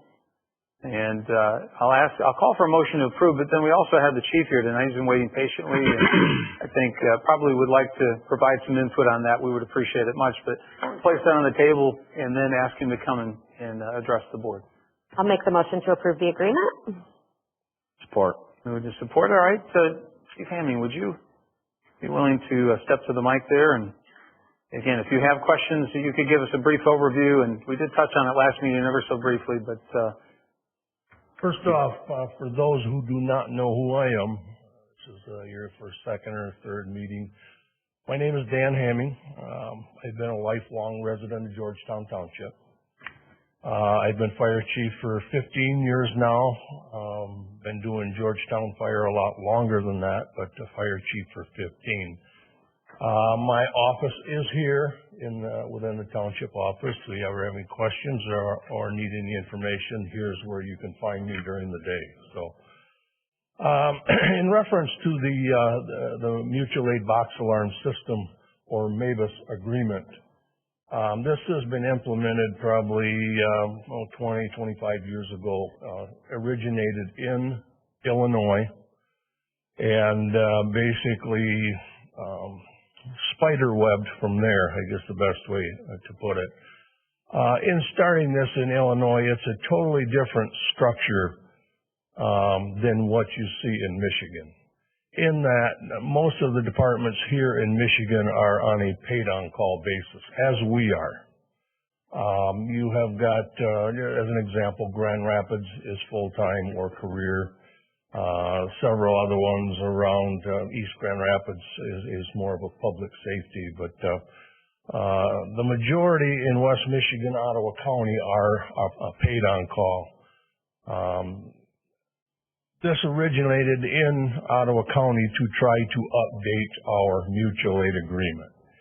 Now, do we need a mutual aid agreement of some sort? Absolutely. The reason being is the liability this puts Georgetown Township under, or another municipality under, if they do not have a signed agreement. And I'll give you an example here. 5-10 years ago, we had a structure fire in the middle of the winter, And one of the neighboring departments came in to assist us because we had a previous structure fire going elsewhere in the township. And when they arrived on scene, it was winter time, and their personnel stepped off the apparatus, walked up the parking lot, and slipped and fell and broke his leg. Now, seeing we had this agreement, they could not come back at Georgetown Township. Everything was covered medical-wise, workman's comp was all covered by his department. So that, if anything, is the main reason why we should have a mutual aid agreement. We've had them for, I've seen one 1991. Maybe there's some before that, but the goal right now is to get all 21 fire departments in Ottawa County signed onto this agreement. Now, this agreement, as you read it, allows for responses out of Ottawa County, in Michigan, and also if we get requested by another state. My thoughts on this, signing this agreement, I am not interested in sending our apparatus or our personnel to Illinois or Detroit or another venue away from Ottawa County. Now, that doesn't include, we couldn't go to Kent County or Allegan. Muskegon County is kind of far north, where the northern Ottawa County fire departments would basically absorb that. But so that is my stance on this agreement. Thank you, Chief. Any questions for the Chief before we allow him to? Is this agreement, make sure that it doesn't, you're not getting younger, Dan. And then you get another guy in here and he's like, well, I have no problem going to Detroit or Lansing. Does this agreement help us out with that doesn't happen? Say that again? Does this agreement make it so that we get another fire chief that we would only stay in Ottawa County? The superintendent can take care of that for you. Okay. I'm just asking the question just because somebody new comes in and like, I have no problem sending guys to Lansing or whatever. I'm like, who makes that decision? Is that decided by you specifically, or? Well, basically, it would be my signature or Dan's signature or both. But if another fire chief would be hired, right, that's totally his call. If he may have an interest in doing it, but I always run that type of information by the manager. And I like the 30-day out provision. You can withdraw or... Yeah. And we have, when it was here, probably 5-10 years ago, we were a part of it. And one of the departments that signed on, once we got into it, they tried changing this, changing that, making it more mandatory that you had to run into a neighboring county. And at that point, I decided it was not in the best interest for Georgetown Township that we opted out. We gave them a 30-day notice, and this was Ottawa County's division. We have executive board members that serve Ottawa County. I sent a letter to them and also to Mabus requesting our removal from the division. I have a couple questions. I'm not sure if you're the one to answer them or not, so it's totally okay if you're not the right guy to answer these. And because maybe they're more industry-based. So on this proposed agreement, Section K, it's talking about that each party is responsible for obtaining, licenses, permits, certificates, government authorizations for its employees, to have to perform to enable them to perform the obligations under the agreement.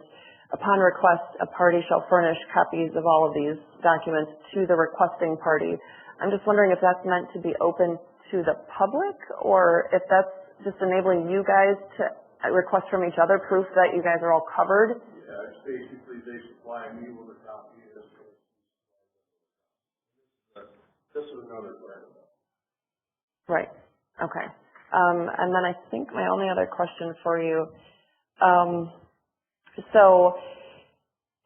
Section 10 talks about liability, and it talks about, actually has a little bit confusing language there in the middle sentence, but then it says that it is also agreed that none of the parties shall be liable for the failure to respond to for any reason to any request for fire services, which I get. I mean, if you guys can't respond, for example, or somebody else can't respond and you've sent out a call for additional help from a different department. But then it says, or for leaving the scene of an incident with proper notice after responding to a request for service. So, and maybe I just read the wording of that wrong, but if another, I guess the flip side, let's say you were asking another department for help because we had, a whole neighborhood that had an issue or something. And another fire department said, hey, we respond, we're going to come out, we're going to help. And so in theory, I'm assuming that means other, departments yet would then not respond if they think it's covered. If that, go ahead. That takes me back to a department in Ottawa County here a month ago. They were requested in Allegan County to assist them on a structure fire. And that department in Ottawa County basically let them know they could not respond. They did not have the staffing on that day, so they declined the offer to provide fire protection. I guess my question for you is that's the first half where they're saying like we just can't respond. But if they've already signed on and said, yep, we're coming and we're there and they're already out there, is there, I guess what would be called like an industry standard for whatever proper notice would look like after they said they're going to be there, they show up and then all of a sudden they're like, yeah, we're going to leave. Is there some standard what is proper notice, or is that just a legal term that the attorneys came up with? Well, the way the MABUS works on a federal declaration from Michigan or from another state or even from the federal government, if you commit to responding to an incident outside of the state of Michigan or even in Detroit area or quite distance from here, you are committed to being at that incident until you are released from the MABUS directors, I guess is the best way to put it, or the department that's in charge of the incident. You don't just run out there, help them out for 4 to 8 hours and then say, well, we're going home, we're done. You do not leave until they release you. And that's one of the negative side of it that I don't want to run to Detroit or anywhere else. I look at, again, Allegan County, Kent County, Muskegon County, like I said, the northern departments would scarf that up. So it would be pretty much Kent County and Allegan County. And everyone within Ottawa County. Okay. Thank you, Chief. Appreciate it. Any more comments among the board? All right. Hearing none, your motion's before you. All in favor, say aye. Aye. Aye. Anyone opposed? And that motion is carried. Thank you. Item 12, again, some unfinished business from our previous meeting, having to do with road resurfacing for 2021. Is there a motion to remove this item from the table? Support. All right, moved and supported. All in favor, say aye. Aye. Anyone opposed? All right, that item is on the table before you and is available for a new motion, whichever direction this board should choose to take.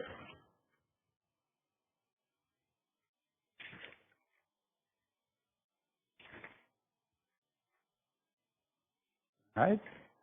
Hearing none, I could move to approve what was proposed by township staff. Although I know this. Support. All right, moved and supported. I know that it's also come through committee, and so I was kind of expecting that perhaps someone would move differently. But this is I not. just needed a minute because you kind of rushed through that last item, so I was just making a note is all. If you're expecting me to make a motion, I certainly could, but I needed to be able to make a note about that. It's been moved and supported for the township staff proposal that has been presented to you in PDF form, and then we have several other possible proposals that have been submitted. for consideration, one of which was considered at the Utilities Subcommittee meeting. And so the matter is before the board for discussion. Does anyone wish to address this? I guess I'll start. This was an interesting one, and I've been kind of dealing with this one for the past 5 years as far as what is the procedure, how do we go about, what's our policy, what's the most common sense way to handle these, just because it's a difficult list to put together. And that's why I brought up goal setting, because I think this is something that needs a strategy, because if you look at it and say, well, we can do it just based on the year it was put in, it's good, it's a great, probably one of the best ways, but some roads just don't get a lot of traffic, so it's going to last longer. And then you could look at it and say, we'll pick key feeder roads through a neighborhood where say like, Cedar Lake is a big road where a lot of people cut through. What's it called? Hager, over by my neighborhood. That's a big feeder road. And then you get smaller sub-roads that just don't see a lot of traffic. So you almost kind of have to have a strategy of what is the goal? Establish some sort of policy to kind of to get behind. The other confusing part is, we got one rating from the road commission, and we have another rating from the township, a different scale. So which one do you go by? They don't always agree. There's no easy way to put together a list. But driving this, I just kind of went down some of them, and some of them that are on the staff list, they're really not that bad. And then some of these that weren't, like, let me double check, make sure before I say Kevin Court wasn't on there. Kevin Court, which is actually a road and goes into a long cul-de-sac, just terrible condition, but didn't make the list. So I don't know how you go about establishing a list. Maybe we have a nomination system where I've got the worst road in Georgetown contest, to at least get a heads up, or maybe it's our DPW department as they're driving to service a fire hydrant or a pump station or whatever, they're noticing, keep an eye out if you see lots of potholes, make a note. I'm not sure what that system is, but I think there needs to be a better way to kind of make sure we're spending the money addressing the roads that are in worse condition, that need it the most first. But I did notice what I pushed for 5 years was, if we're doing a road like the Stonehenge, Yeah. where we're hitting cul-de-sacs. And that's what I always said, is if we're going down the road, I guarantee it's cheaper when they're pulling it up and reusing it. It's cheaper to just hit that 300, 500 foot cul-de-sac rather than, we'll hit that in a year or two. And then they come back, and that's what we have today is Gulfside Court and Fairwood Court. Two short little cul-de-sacs that we did Gulfside, I want to say 3 years ago, and we did Fairwood last year, or Wallen 1 year, and then Gulfside, and then Fairwood 3 years, and we could have hit those in one shot. So it's one of those, you got to have some flexibility, not just terrible road condition, but if one's bad and the cul-de-sacs, it's not that bad, we could probably get 5 more years, be done with it, and then you got the consistency, and then you don't have those cold laps too, where that's an issue you see a lot, where you've got older asphalt, newer asphalt, it's just not a good bond. You're going to have issues. It's going to happen quicker. Part of it too is I think we need maintenance, and I would address that in goal setting is, we have a parks department. If you see main cracks in roads, those should be filled with a sealer. The sooner you do that, the better. If you let it go, and Jerry would probably know more than me, but once that rainwater starts going down that street, now you're affecting the base of that street. Now you're talking, instead of resurfacing, replacement. It's one of those address little problems before they become big problems.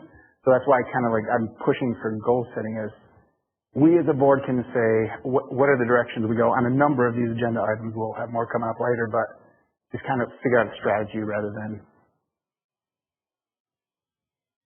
If I may, there has been, just for a little bit of context or history, there's been some strategy, albeit maybe not perfectly followed. That is, there were some years back when the consensus of the board was to direct the township, be it, in this case now it's Rod, but before that might have been Dan or someone, to investigate and specifically go out and look at, in addition to the investigation made by the board, but come to us with recommendations. And that they felt like previous to that just judging by the year and the date, like you say, was not always, in line with what really needed it versus what didn't. And so we went to a more intensive review, and part of the idea behind it was, and you pointed out, Michael, and maybe this hasn't been done perfectly, but it has largely been to try to cover areas and to have a cycle, about 15-year cycle, maybe we stretch it a little bit to 20 with some of the expenditures in recent years. But I always understood that the objective was because we can save per linear foot, and I'm no Gary Velding, but I think, it's less costly, as you say, to do areas, okay? And so areas doesn't always match up with age. Doesn't, but maybe over time it will if you are consistent in your practices over 15, 20 years. But so I don't think it was hodgepodge. I think it was cost savings, and I like to save costs. And that is part of the method we've currently been using, and truly trying to hit areas, albeit as you said imperfectly, because you've been able to point out a couple of examples where we didn't, or we might have skipped and come back. And it's not easy to hit them perfect.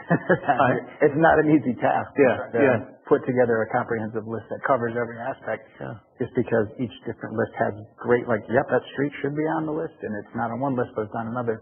But I guess my question would be too, and this might be more Dan, when Ottawa County Road Commission uses the PACER system, are they coming out and is it digital cameras that are assessing the road?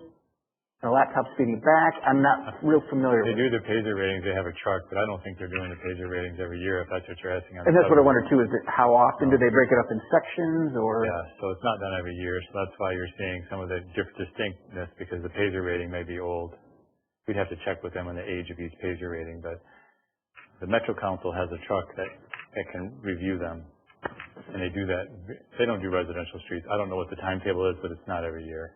Oh, okay. I think it's quite spread out, actually. They do the primaries more frequently, but not the residential. I like your idea, though. I guess the thought, and it was actually something that came up in the committee meeting, to talk about, to talk about the neighborhood.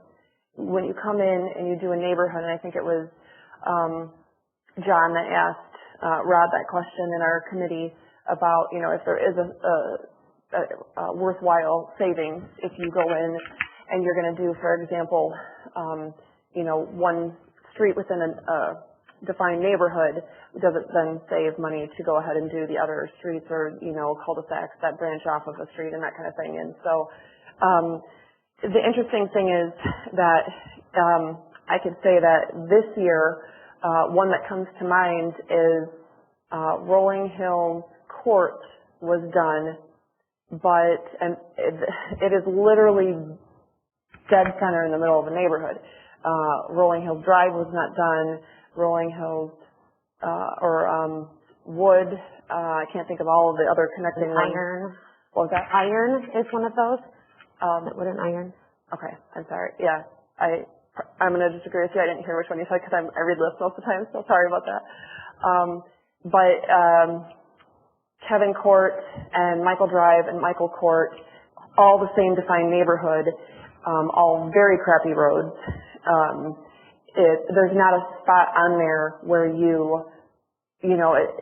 I guess let me put it this way. The reason why I had the concern is when I saw on this list that if you want to look at it this way, that what we were given is essentially like maybe the top 100 roads or whatever your original list was, but you only had the green ones that were going to be the ones that you're recommending. I just, looked through to see which ones were on there, and, there are chunks of neighborhoods on there. And so in the original list, the biggest chunk really centered around the Stonehenge neighborhood that you mentioned earlier, Mike. And if you go through there's basically two main roads that go through the neighborhood, and then you have a bunch of, I believe they're all cul-de-sacs. I don't think any of them really meet back around or anything. I could be wrong about that. But at any rate, there's definitely two main roads that go through.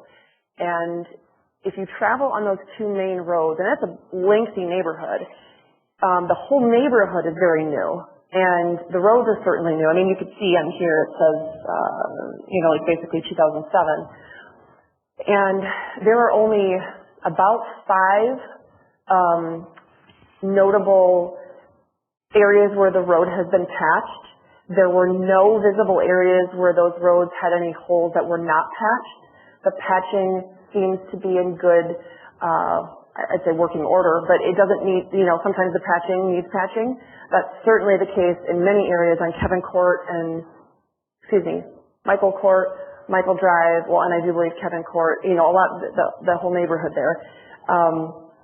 So if you look at, doing a community, I appreciate the fact that a lot of the streets on the original staff recommendation do seem to be, in that area.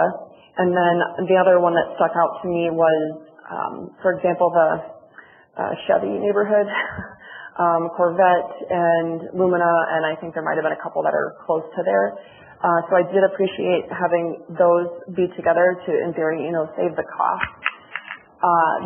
When you look at the list that not only I proposed, but the one that ended up being recommended by the committee, there are definite areas where there's a neighborhood, or it's maybe not necessarily a defined neighborhood per se, because a lot of the ones like, say, in between Meyer and 28th Street aren't necessarily a defined neighborhood, but, they're close in vicinity and that kind of thing.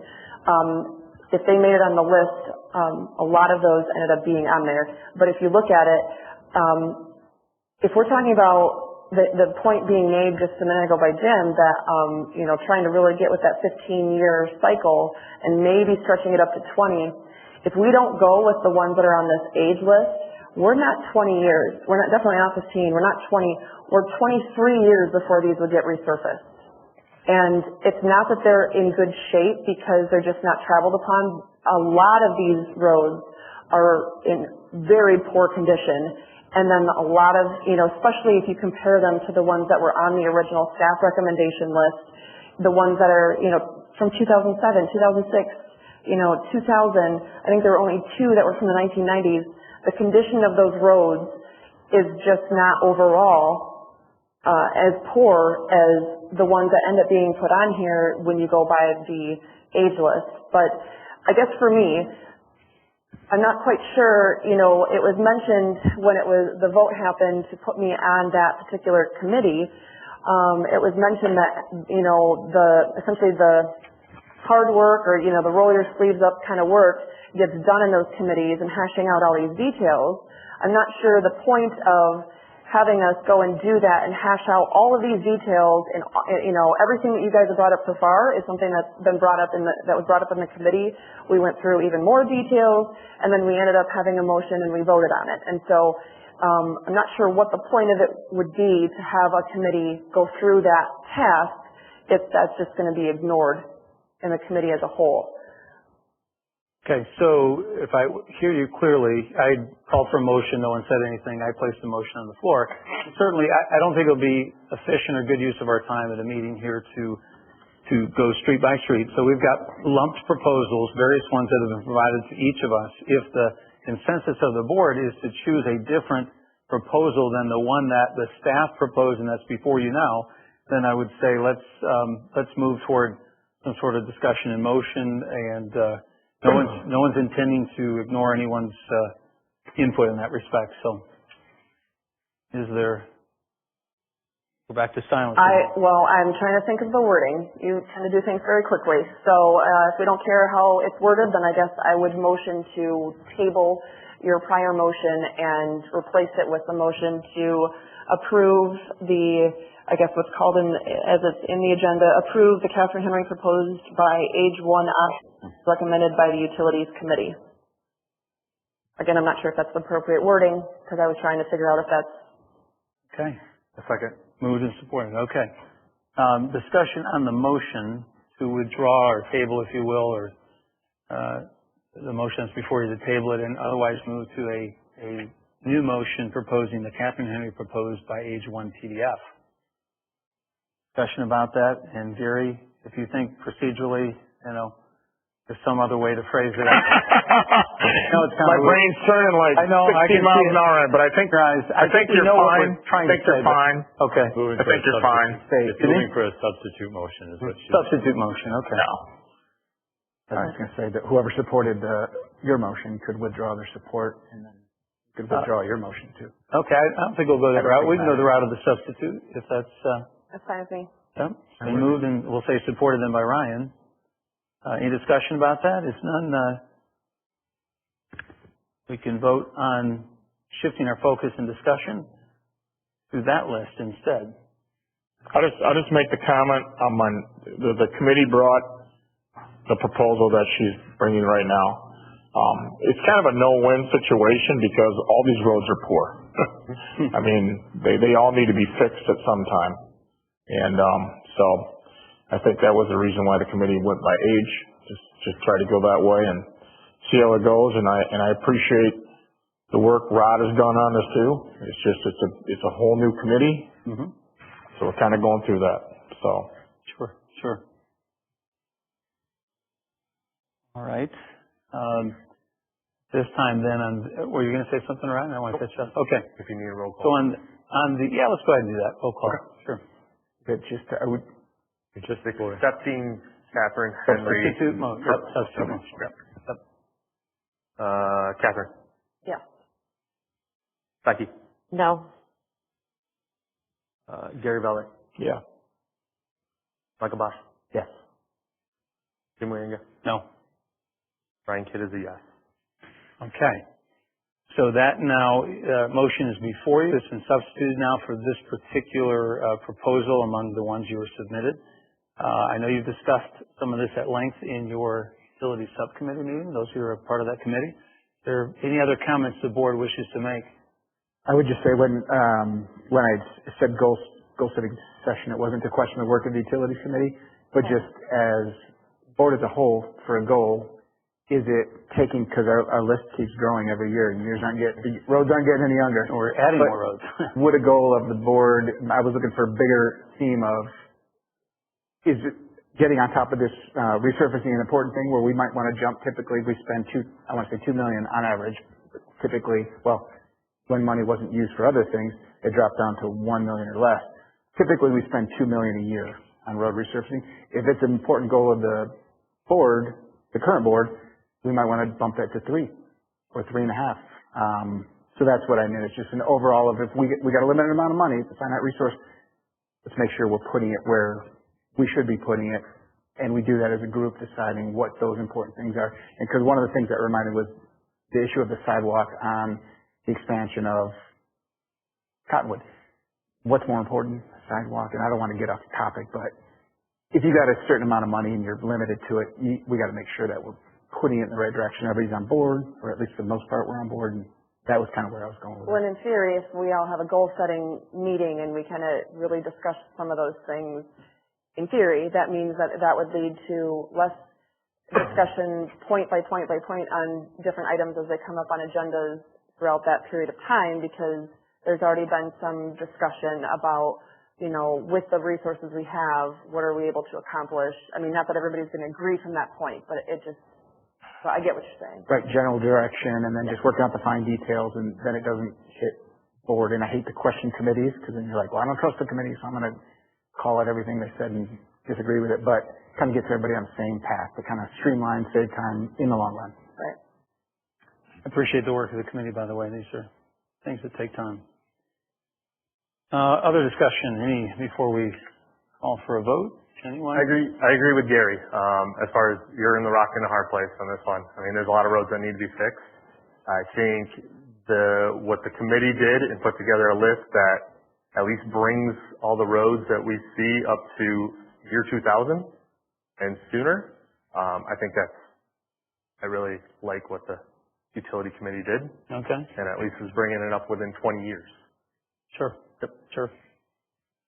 Okay. And not to keep talking, but just one more point. I would say that this is, of all the lists, the Catherine list based on date, I think is the most encompassing, grabs the most roads with issue. But this isn't, it is kind of set in stone, but it's not. So we could always add to this list, or we could switch out some roads where if utility said, you know what, we're going to maybe switch this road out. I want to say Rogers on here, I believe, on Catherine's list. The problem is we're up against the clock a little bit. We got to get these things on the county's list too.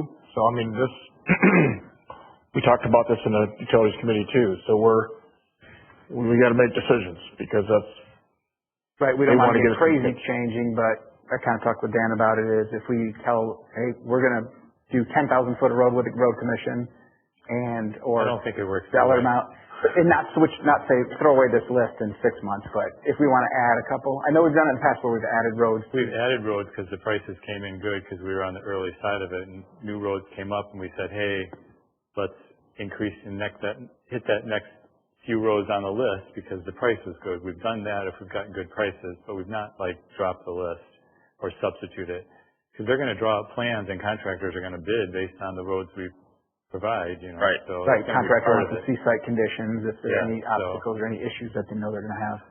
do you get that bid then when that comes out? The road commission does all the bidding. They have like, They do, but then do you get that to see how much money it is? If there's, like, let's say they come in low, are you allowed to add? well, but then the contractor's not obligated. So we can ask the contractor if they'll do more, and we can ask you if you want to do more. It's negotiating at that price, at the Okay. same prices, but yes, You can do that. we have done that in the You have past done that? if the contractor was willing. Okay. If the contractor says no, or I want to change the price, then Okay. you have. We should be able to pick up if it's below budget, because, I mean, if we're creating a number here, a street cost number, there's got to be a number that is calculated based off of length. So a cost, what you're expecting, and if also in that bid it comes in significantly less, then you should be able to be aware of it at that point. Yeah, they want us to do more roads. They're going to call and say, hey, the price came in cheaper. Do you want to do more? That's what if it happens. You know, Yeah. So like, let's say they do a main road, and the cost comes in, and and they say, hey, you know what would you charge us to do that cul-de-sac, which is 500 feet? The contractor may say, well, my equipment's there, and I gotta mill that out anyways. I can give you a better price because I had to move it in here anyways. We'll give you a cost on that, and we can hopefully negotiate if prices come in. Oil is cheap right now, so I'm hoping tar's gonna be cheap this time. We'll see what happens, but. Okay. I got a little confused among the different proposals, but is this the one being advanced, is this the one that does your road, Catherine? Michael?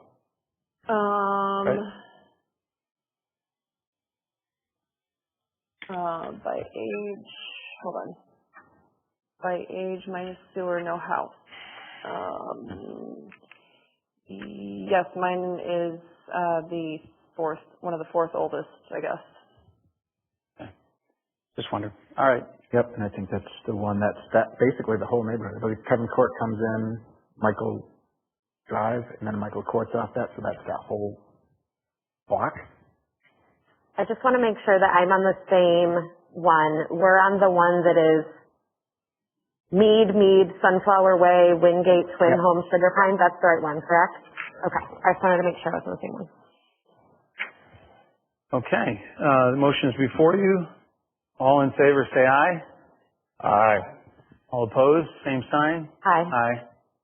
Okay, it passes 4-2. Item 13, consolidate border utility agreements with the city of Hudsonville. Is there a motion to approve the agreement as recommended by the Utilities Committee? So moved. Second. Moved and seconded. Discussion among the board about this agreement. Okay. Hearing none, I know you've all read this. I know in the Utilities Committee you guys vetted it. I'm sorry, I am hard of hearing, so when you go really fast, Sorry. I can't keep up. All right, so the motion's been made on item 13 to approve the agreement and has been seconded. And I'm asking whether there's any board discussion about that proposed agreement. I did have some items I at least wanted to bring to the attention here. I had preferred to iron out all the details in discussion at the committee, but that did not, wasn't quite allowed to do that. So sorry, I'm just trying to find my note specifically on that. A few of the things I will say that,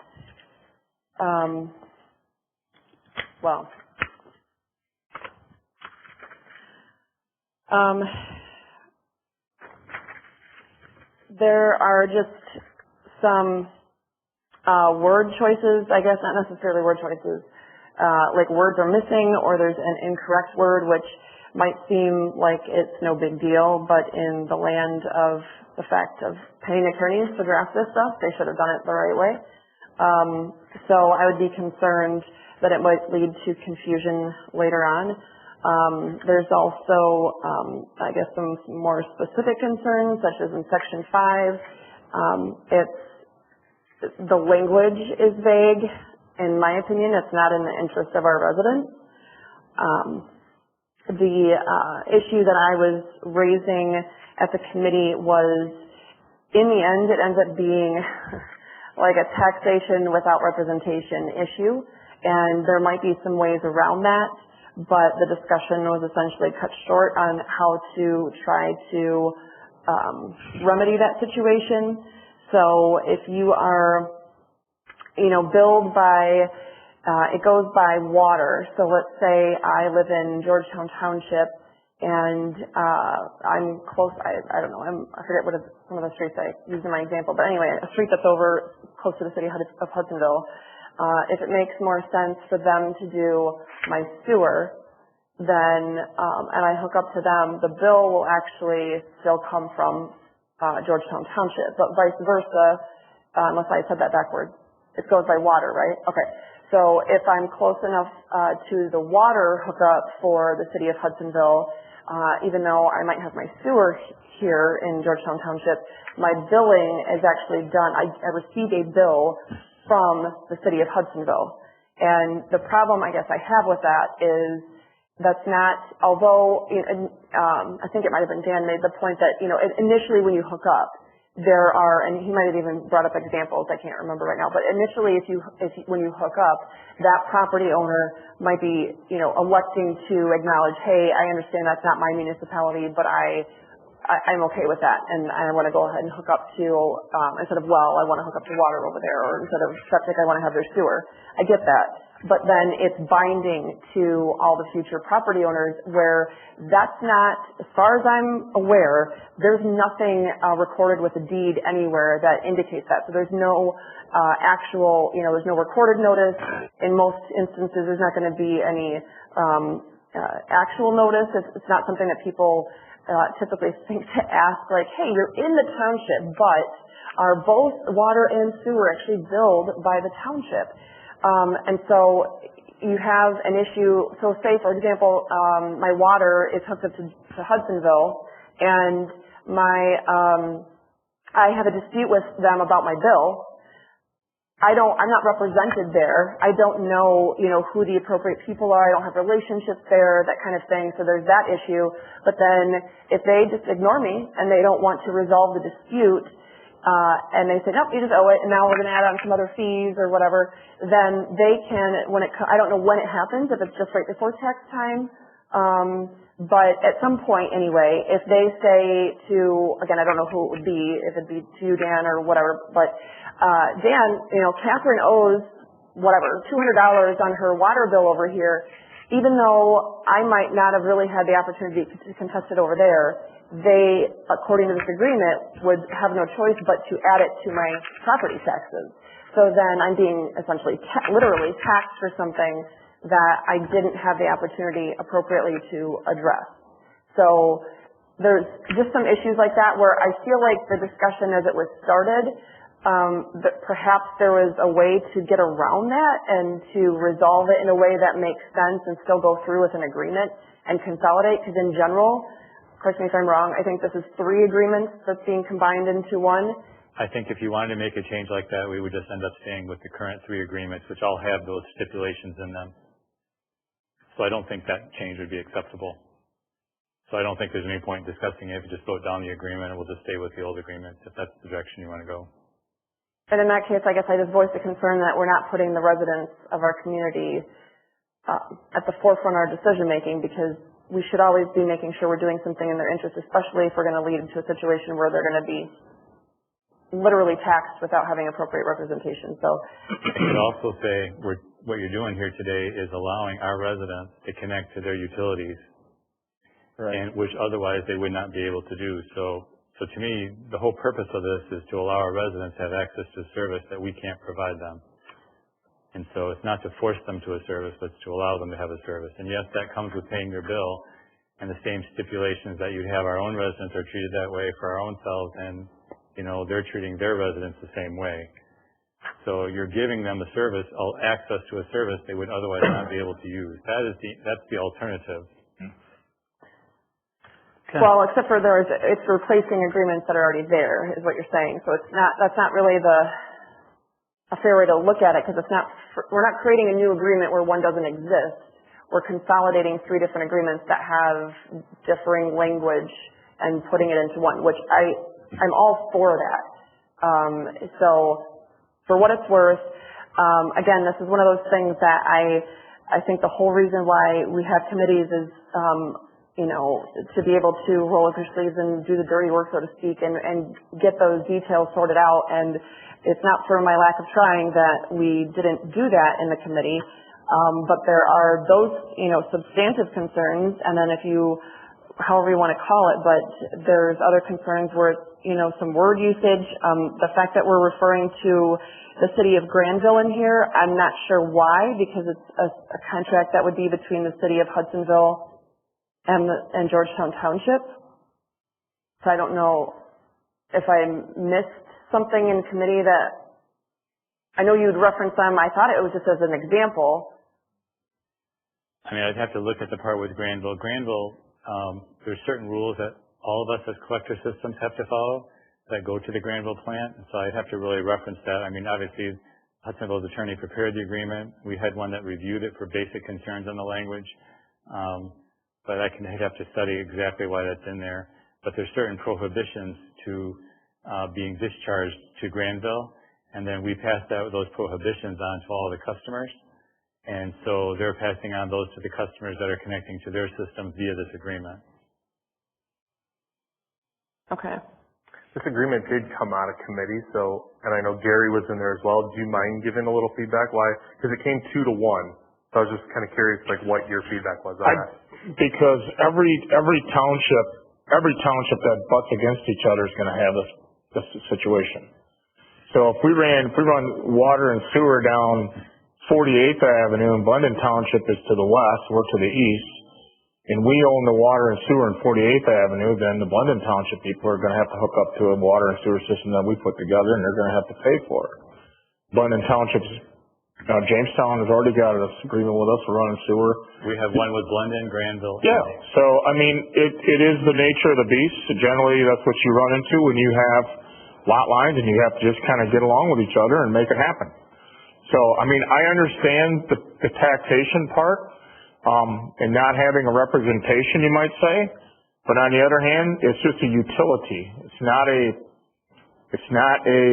I don't look at it as a tax. I look at it as a utility. It's not any different than electric or telephone or gas.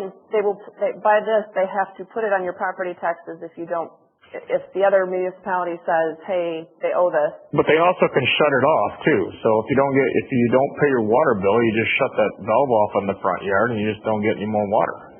So, I mean. Can I ask you a question? Because you said something just now that I didn't catch, maybe per se at the committee meeting.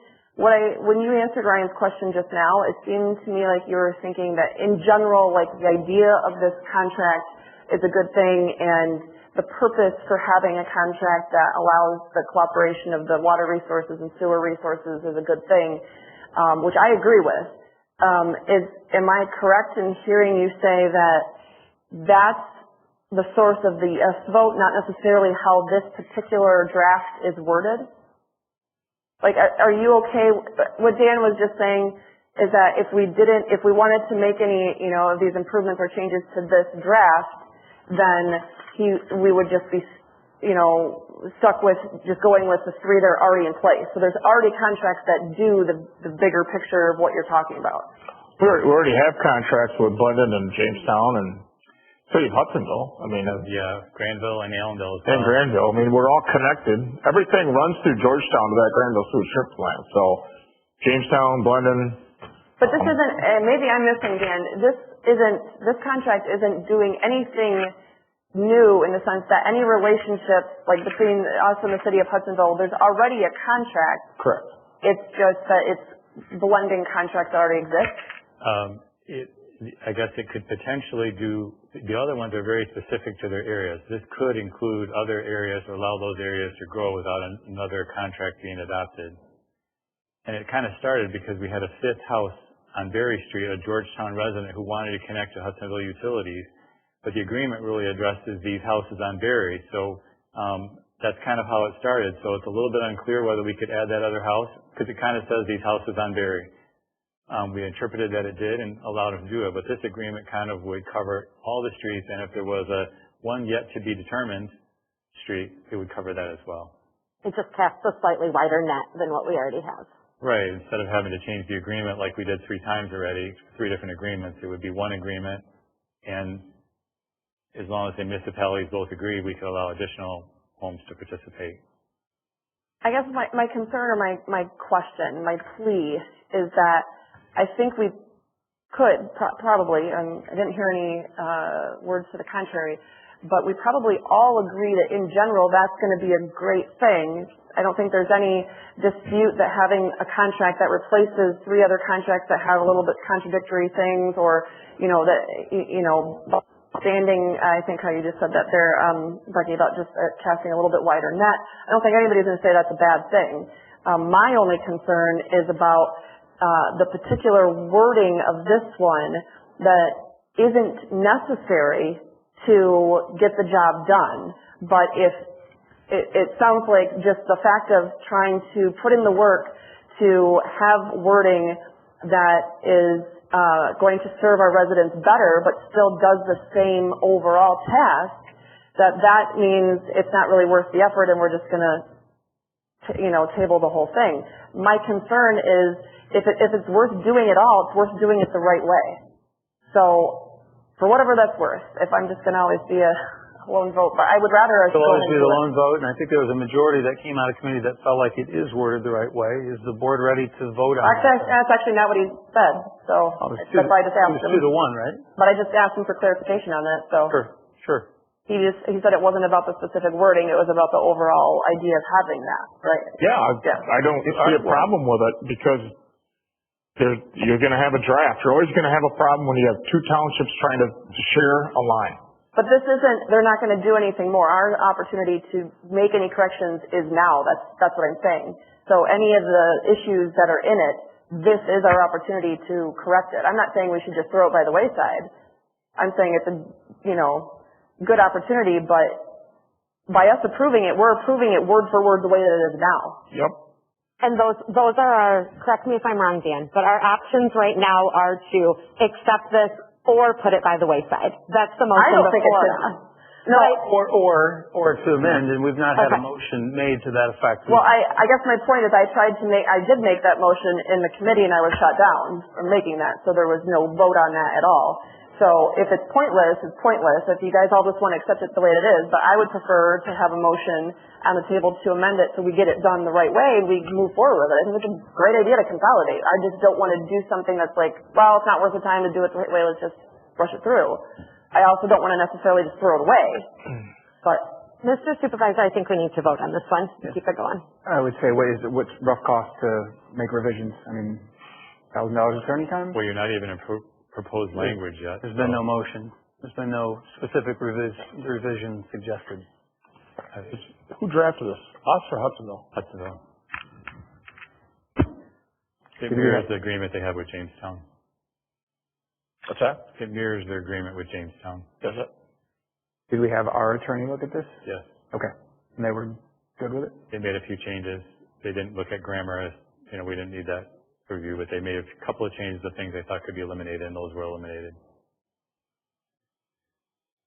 So, in the absence of a motion, we do have a motion before you. Everyone ready to vote? Okay, all in favor say aye. Aye. Aye. Anyone opposed? Aye. Okay, I think I heard 4-2. Michael and Catherine, is that right? All right, and it is passed. You know what? I want to make allowance. We've not done this in the past. It's 9:30 now. I know there are a couple of you expressed that physically you're unable to sit for extended periods of time. I'm someone, I can forget to eat. I can go for hours. So I don't want to be insensitive. Does anyone feel the need to stretch or just to continue and plow through and get it done? I could use a stretch. Okay. I could. All right. I've been. Let's take 5 minutes. Yeah.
All right.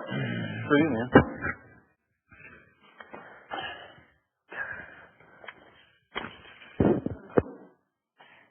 I missed a lot of our little A's and B's. I missed a bunch of them. Yeah, I'll make I sure don't to know remind you. the true order right now. I'll make sure to remind you. All right.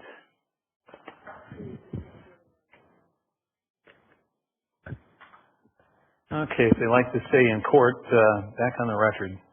I need a minute to roll call, or not roll call, but voting. I just.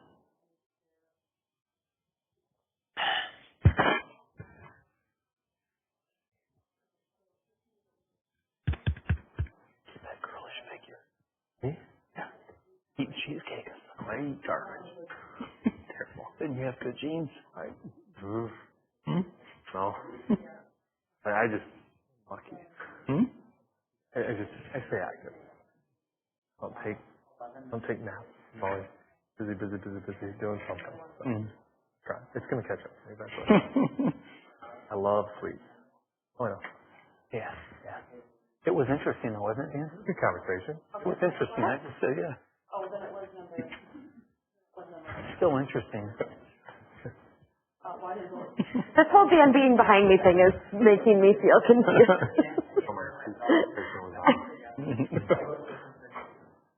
Right, this is why I had to bring it up. Right, my intent on that.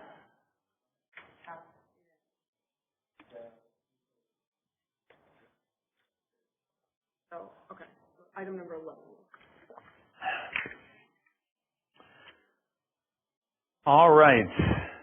Item number 14, Cottonwood Drive reconstruction, came to us through the Utilities Committee. Someone wish to place a motion before the board as it relates to this proposed sidewalk installation. So moved. Second. Moved and seconded. Discussion among the board. Is the motion the one listed in our agenda to authorize the installation of sidewalk? Yes. Okay. Yes. I just wanted to make sure that Thank you. what we were so moving, I knew Yep. that was. I guess I would, we already have a second on that, is that correct? We do. You do. Yep. I guess I would, make a motion to amend that. That would just be to clarify, that would be to be in lieu of or instead of the 5 foot of, is it Bike path. bike path? Okay. Shoulder. Yeah. Shoulder. 5 foot of of the 5 foot shoulder. Instead of doing that, it would be 6 foot. 6 foot of shoulder. Instead of doing that, it would be a 5 foot sidewalk because of the. Well, we can go into the because of, but it would be to clarify. It's not doing something in addition to what was already approved. It would be to switch that out. Yeah. It's good to clarify. I think that might have been our assumption and understanding, but it's good to clarify in our motion. Does someone wish to second that? Second it.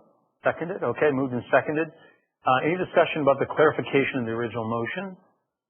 All right, hearing none, all in favor say aye. Aye. Aye. Anyone opposed? All right, now the motion as amended is before you. Is there any discussion? Yeah, I had a number. There's no total listed here in utilities. I think it was $450,000 for the sidewalk.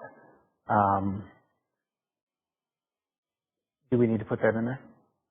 Actually, I think it was $425,000 for the sidewalk and $450,000 to do the 6 foot of. So it was $475 and $450. $475, $450. Oh, it was? It was cheaper to do the sidewalk than it was to do Yeah, the that's shoulder. okay. So I was just wrong on the number. Yeah, okay. Sorry. I just want to correct you. Is it sidewalk on each side of the road, or is it sidewalk on one side of the road? Both sides. Okay. Yeah. Just want to make sure. Which is great. I'm really pleased. Our residents love paths. Yes. Yeah, and that's one that I too like sidewalks, and that was when I was pushing for goal setting is the goal. I don't want to speak for the whole board, but I think this board is all about sidewalks and walkability. And I'm one of those. I love sidewalks and walkability when it makes sense. And I look at this when I say that's a safety issue because that is a street that I rode my bike up and down as a kid to 7-Eleven, spending quarters on video games. But I look at it and say, do we have a goal for walkability? Do we want to start with like the center core, like 28th, Baldwin, Cottonwood, Bauer. Well, we've got 28th on one side. Sounds like something for your goal setting session. Be a great discussion.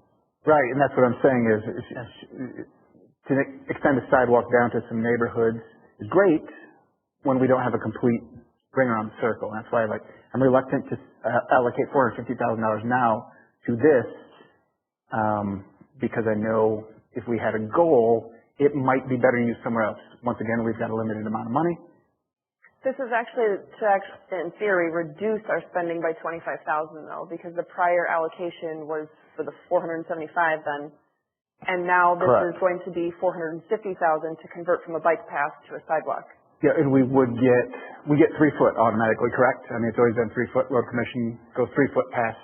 It's not automatic, but it depends if they have curb and gutter. 98% of the time, when there's not curb, site condition that would prohibit it, which already currently I want to say has 2 foot. Might even be 3 foot right now. Yeah. Pretty good shoulder. it's 6 foot now. Oh, it's currently 6 foot on both sides. Nice. Mm-hmm. So they're going to by default do 3 foot. So then adding that extra 3 foot on each side gets us to 6 foot. So in the determination is 3 foot enough to walk. And I look at it too, and what's the number of people walking on there?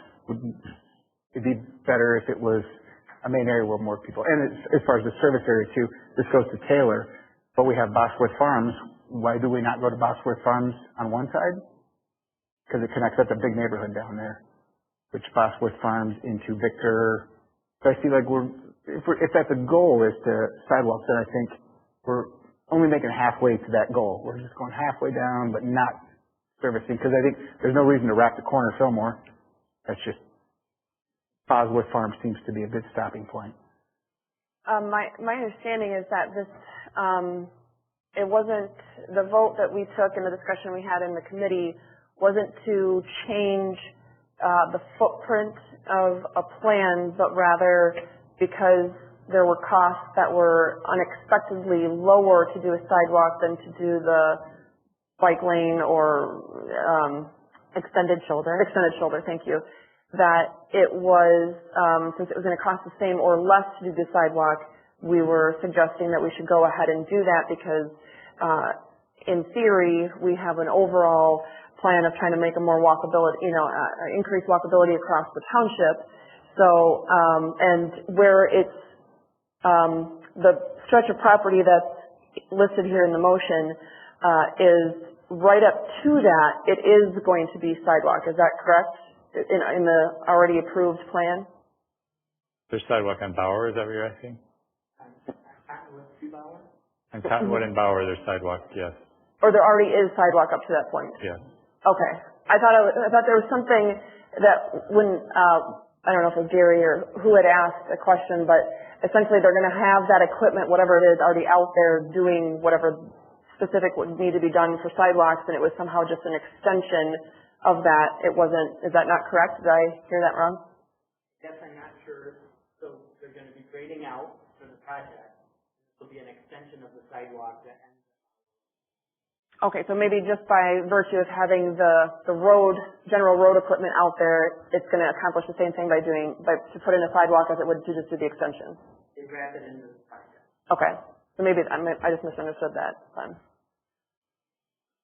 So I guess my question for your question or concern, are you thinking that something to do with the 3 foot that you were asking back and forth with Dan about, that somehow our out-of-pocket is not going to be that $450,000 or $475,000 to do the extended shoulder, but rather our out-of-pocket is going to be less than that? So it's not really comparing apples to apples? No, my concern was the road is going in with 3 foot on each side. And it's up to us to upgrade a la carte, adding extra 3 foot on each side or a sidewalk. So we don't have to do either of those. We can just keep the 3 foot and say, well, these neighboring subdivisions all have back routes that connect to get you to sidewalks on Bauer. I just look at it as connectability, $450,000 that we don't have to spend there. That could be spent somewhere else. I guess that kind of begs the question then, let's say you made the motion then to not do either, is that even a possibility? Are we already obligated to do one or the other? Well, we already agreed to do one.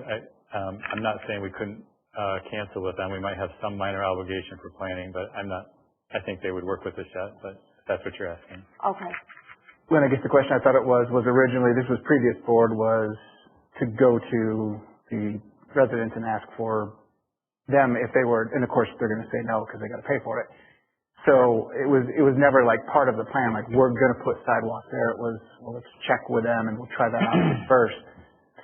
Look at like it was set in stone. I know walkability was important with the previous board, and I think it's still important with this board, but it's just a matter of, with that amount of money, is this the best use? And now is the time to say if it could be spent somewhere else to make it more usable. And that doesn't necessarily mean a pedestrian study saying how many people are walking this way compared to this way and determining where that money should be spent. But So just to be clear though, the way it was presented to the services committee was that they were going to put 6-foot extended shoulders on. The motion, when it was before the previous board, was that we were going to give the residents the option to petition, but if they didn't, then we would put in the 6-foot shoulder. Okay. That was all wrapped into one motion. And so we had committed to that if the residents didn't petition for it. But I just want to be clear to say that the services committee, basically, the only thing that was brought to us, it was already been approved, was that we can put sidewalks in for less money than doing the extended shoulder. Right. So that's what we decided upon, Right. that we would do that. So I'm in favor just of so everyone understand that it wasn't this services board that said, hey, we want to do this or this and we're going to do this. It was decided upon before. We're just bringing an option of doing sidewalks. Because it saves money and it's safer. I think it's safer because you end up with a small green space between the edge of the road and the sidewalks. You're not like riding right on the edge. So this motion is not to increase the spending by the $450,000. Right. It's just to take the $450,000 for the extended shoulder and use Correct. it to pay for a sidewalk. Correct. All right. I just want to see clarification that not to exceed 450,000, because this could easily turn into, and we're clear with no easements, no drainage ditch, culvert issues, because it looks like at the bottom of the hill there's drainage. Usually when we do this, and we didn't have to do it, but we send to the road commission with their estimate that it's within 5%. If it's not within 5%, then we come and revote it. So I mean, if you want to change from that, but that's kind of how they've done it in the past. Okay. So, And that's my concern, is I don't want this to turn into $900,000. 5% would come back to the services committee then, or utilities committee? Well, if we haven't had that. If it exceeds that 5%, If it exceeds 5%, Okay. it was utility committee, but if it exceeds 5%, we'd have to bring it back to the board at some point. Okay. I think a little bit would be the dollar amount Okay. that it maybe exceeded for where it would go. Okay. Yeah. If it's 6%, I'm still good for it. I'm just saying. Yeah, that's what I'm saying, so. Yeah. Total line at 6.1. Likewise. It's a good sidewalk alley down there. All right. So are you ready to vote? Yes. All right. All in favor, say aye. Aye. Anyone opposed? This passed. Item 14A, we added at the beginning of the meeting. It was Michael who suggested a discussion regarding 1300 Maplewood Drive. So, Michael? I just had concerns. I kind of had a little bit of a panic attack last week where I started thinking we're getting close to going through the phases of phase 1 environmental study, and there will be no phase 2. And I had a panic attack of if there's contamination and we are unable to get that paid for by the previous owner, however far back that was, that my taxpayers might be on the hook for, it could be $500,000 for cleanup. So I kind of panicked and wondered if I should call a special meeting for a phase 2 a la carte, if you will, to get some soil samples, because after snuggling up next to a fire and reading all 170 pages of that environmental report, which was a lot of repetition, so it really wasn't that bad. But I didn't see anything in there that said this was a spot where refueling took place. And I don't believe they were driving a tractor down to the gas station on the corner every time they needed fuel. So fueling did take place. At what scale, I don't know, but that just tells me that they didn't see anything. There was no reason to believe that, but you know it happened at some point. They had to fuel these vehicles. Does it mean, thousands of gallons were spilled? No. But I just have concerns about the possibility of my taxpayers being on the hook for a very expensive cleanup, which was a concern. Also, the concern was that Gary had mentioned the pipeline with that easement is how does that impact the land, what we can do with it, and then also there were a few easements that were unclear. Your concerns ripen into a motion? I was going to say, do we even have a motion on this before I go into full-blown discussion? We do not. No, it was your item. I would make a motion to discuss 1300 Maplewood. Okay. I support that. It means I have to move to act and vote. Well, you already did that when the roll call. You're already at that point. But I guess what is to me, I do expect some type of action. You already have approval to discuss. And I'm asking out of that discussion if there's a motion that you wish to make that relates to that subject. I guess the motion would be to consider the purchase agreement of 1300 Maplewood. I'm not sure how I'd prefer to have more discussion. Because that was my question when I brought it up before you brought it up. It seemed like it was being teed up for an action item. Are you suggesting that this purchase agreement should be rescinded, or are you saying, because like the attorney writes in here that there, you could have other tests or inspections or examinations, and if we're dissatisfied with the result of that, we're allowed to back out of that. So are you suggesting that we take additional tests, or are you saying that there's enough wrong with the purchase from what you've seen that the whole purchase was bad, and so we should be voting to rescind that or get out of the agreement? And that's where I'm not exactly sure where I probably want to put that motion. Well, I guess I could just make the motion that we further the environmental studies, not a full phase 2, and then that would open for discussion on any other items that could amend that. Oh, okay. So additional environmental tests that could be performed. Okay. I mean, for the purposes of having a discussion on that, I would definitely second that. Okay, it's been moved and seconded.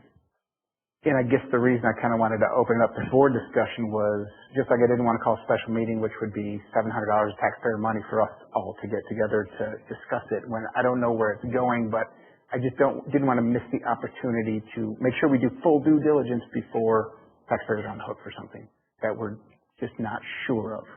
Same with an environmental study. I don't know if we want to move forward with an environmental study if it means $10,000. Right. And the easements, I guess there's a number of things that I want to make sure we're all in agreement that, hey, it is what it is, and I am fine no matter where this thing goes, but want further discussion. I have a question. How many people have looked at that property? Have you seen all the junk around that barn? The junk. Mm-hmm. So I don't see anywhere in the contract where we retained any money to make sure that thing's cleaned up. They live in Massachusetts.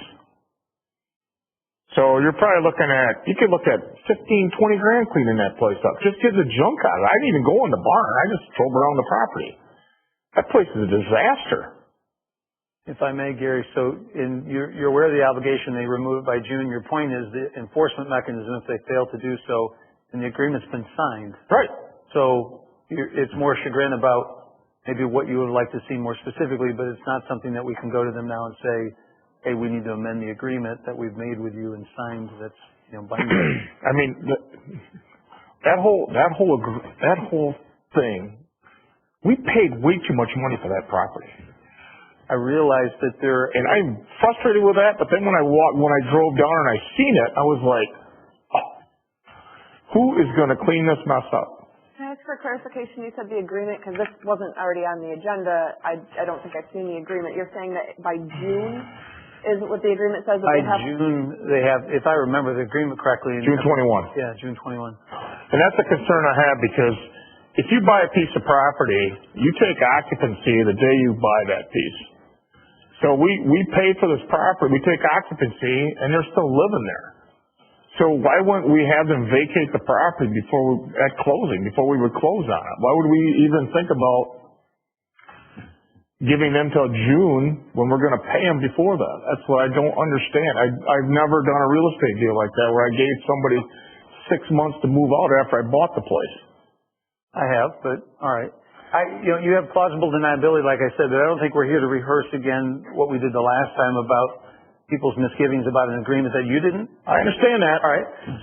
But then I drove in after that meeting to go look at the property. Now I have misgivings just because of how the agreement's put together, and I'm looking at if we're going to spend $20,000 more to clean it up with a bunch of dumpsters and a bunch of people to do it, now all of a sudden I'm like, why are we spending high-end dollars and we're going to spend more money to clean it up? Because there's nothing in that agreement that's any retainage that I've seen of saying, oh, we're going to hold back $30,000 so you clean it up and remove all your junk, and then we'll pay you the less. This is not in the agreement. And I think that you overstate in the sense you consider a foregone conclusion. That is, it is a possibility, and that is a possibility that you fear may come true. And it's in the agreement. I guess what I'd say is I think we have a proposed closing date of possibly December 15th, and maybe that soon. We've received an opinion letter, which frankly, some attorneys, I think we are notoriously somewhat squishy. I didn't find that agreement to be very squishy. It was, you've got the innocent purchaser defense, and I don't find you at risk for any previous contamination liability. I mean, it was pretty strong. And so I guess I'd like to know, since there's a motion before us to discuss it and the like, are we going to either vote to, as was mentioned, somehow rescind, or are we going to go forward with completion?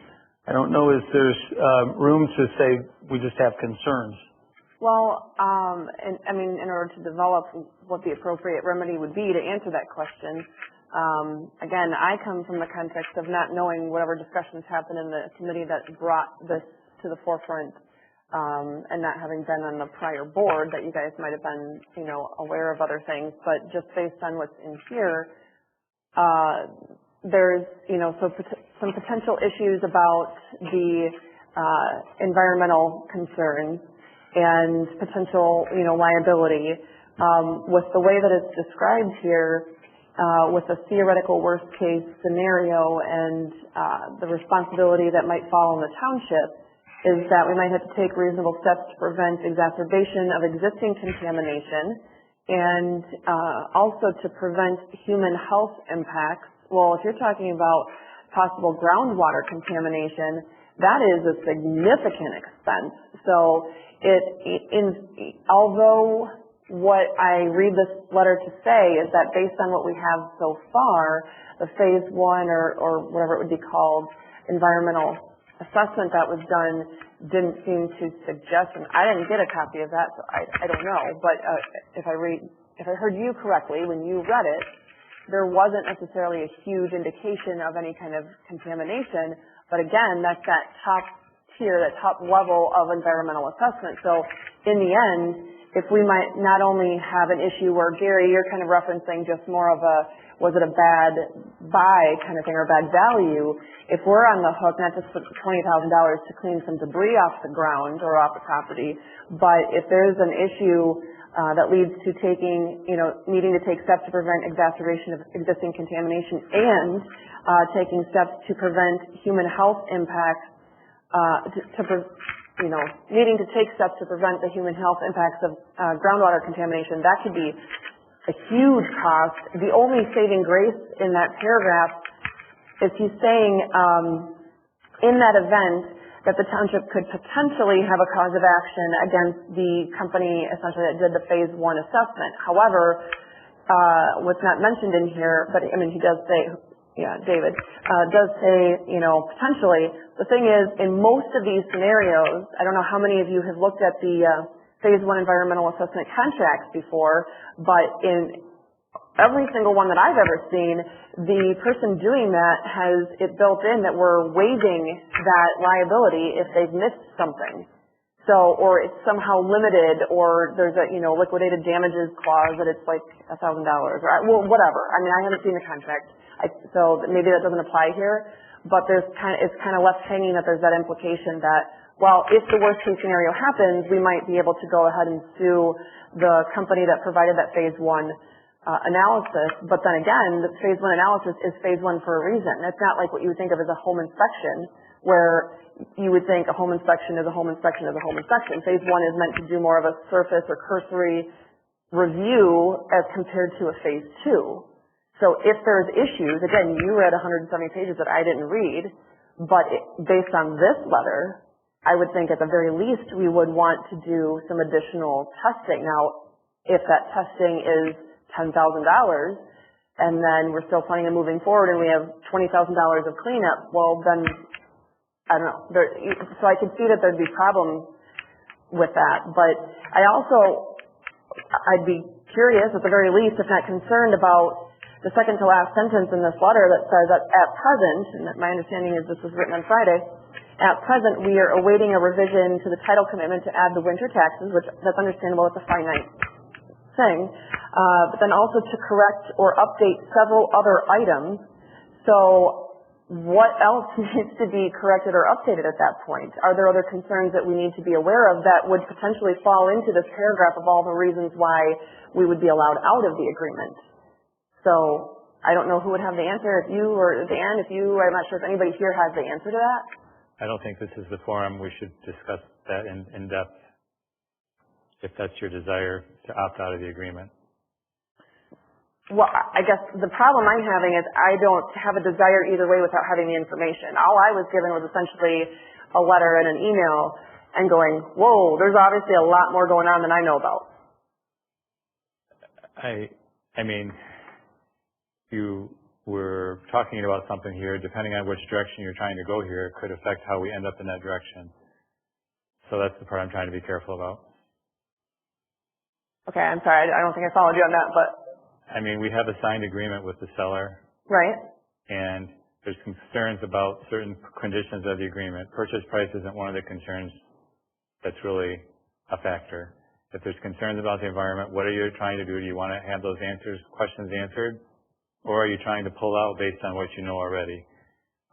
If that's the direction, that's something we're looking to know. To answer all the what-if questions, you would never buy a piece of property anywhere with all the what-if questions that are thrown out to you here tonight. Now, I agree this property has a lot of junk on it, and we could hold up for an escrow to clean up some of the junk just to guarantee it's done. That's a whole little different issue. But every parcel we've ever purchased, you're going to have what-if scenarios that you're never going to have answered of, if you say water contaminants, how are you going to, you're going to have that with every parcel. You're never going to buy anything if that's the standard you're holding to. So a phase two usually comes, and you're more experts than I am, but a phase two usually comes from the phase one, saying when we did our phase one cursory review, we have these questions. And so before we're going to give you a clean bill of health, you need to answer these questions. Well, our phase one didn't call out any areas for additional review for a phase two. So when you talk about doing a phase two, we're going to need to know if we want more work, what boundaries do you want to come from? Because our initial assessment doesn't call for any additional work. Do you want to have soil borings done everywhere? That's going to affect the cost.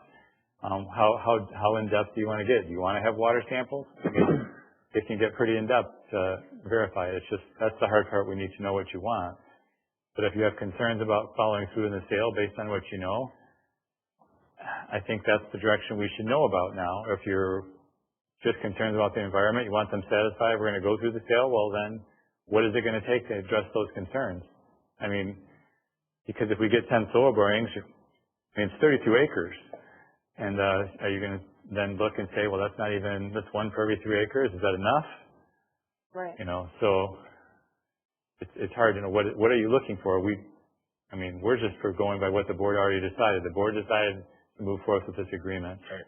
The other items are, the attorney we have is very good with the property, and he's just clarifying certain documents that are recorded, certain issues of previous deeds, and making sure all the right signatures are followed through. There's some questions of some legal descriptions on previous deeds, and just making sure that kind of stuff gets cleared up. So we won't close without those things. And that's what some of those other questions are there to get the title, make sure the title is clear. This has been 3 generations of family members on this parcel. And so that caused, and several have passed away, so that's caused a few things that just got to get cleared up. Did I hear, was it just a an idea or, an example of something that could be wrong, but I heard you use the word easement in the list of things that there was a concern. Is there something that you're concerned about with an easement? And that's what I had asked Dan about. There were clarifying some descriptions on easements. There is a gas line easement that goes through there. We know where that is. That's very clear, and we've known about it all along. We're adjacent to that too. But there was some in the description, this clarification he was looking with the title work documents just about those easements. So. Right. Have they done title work yet?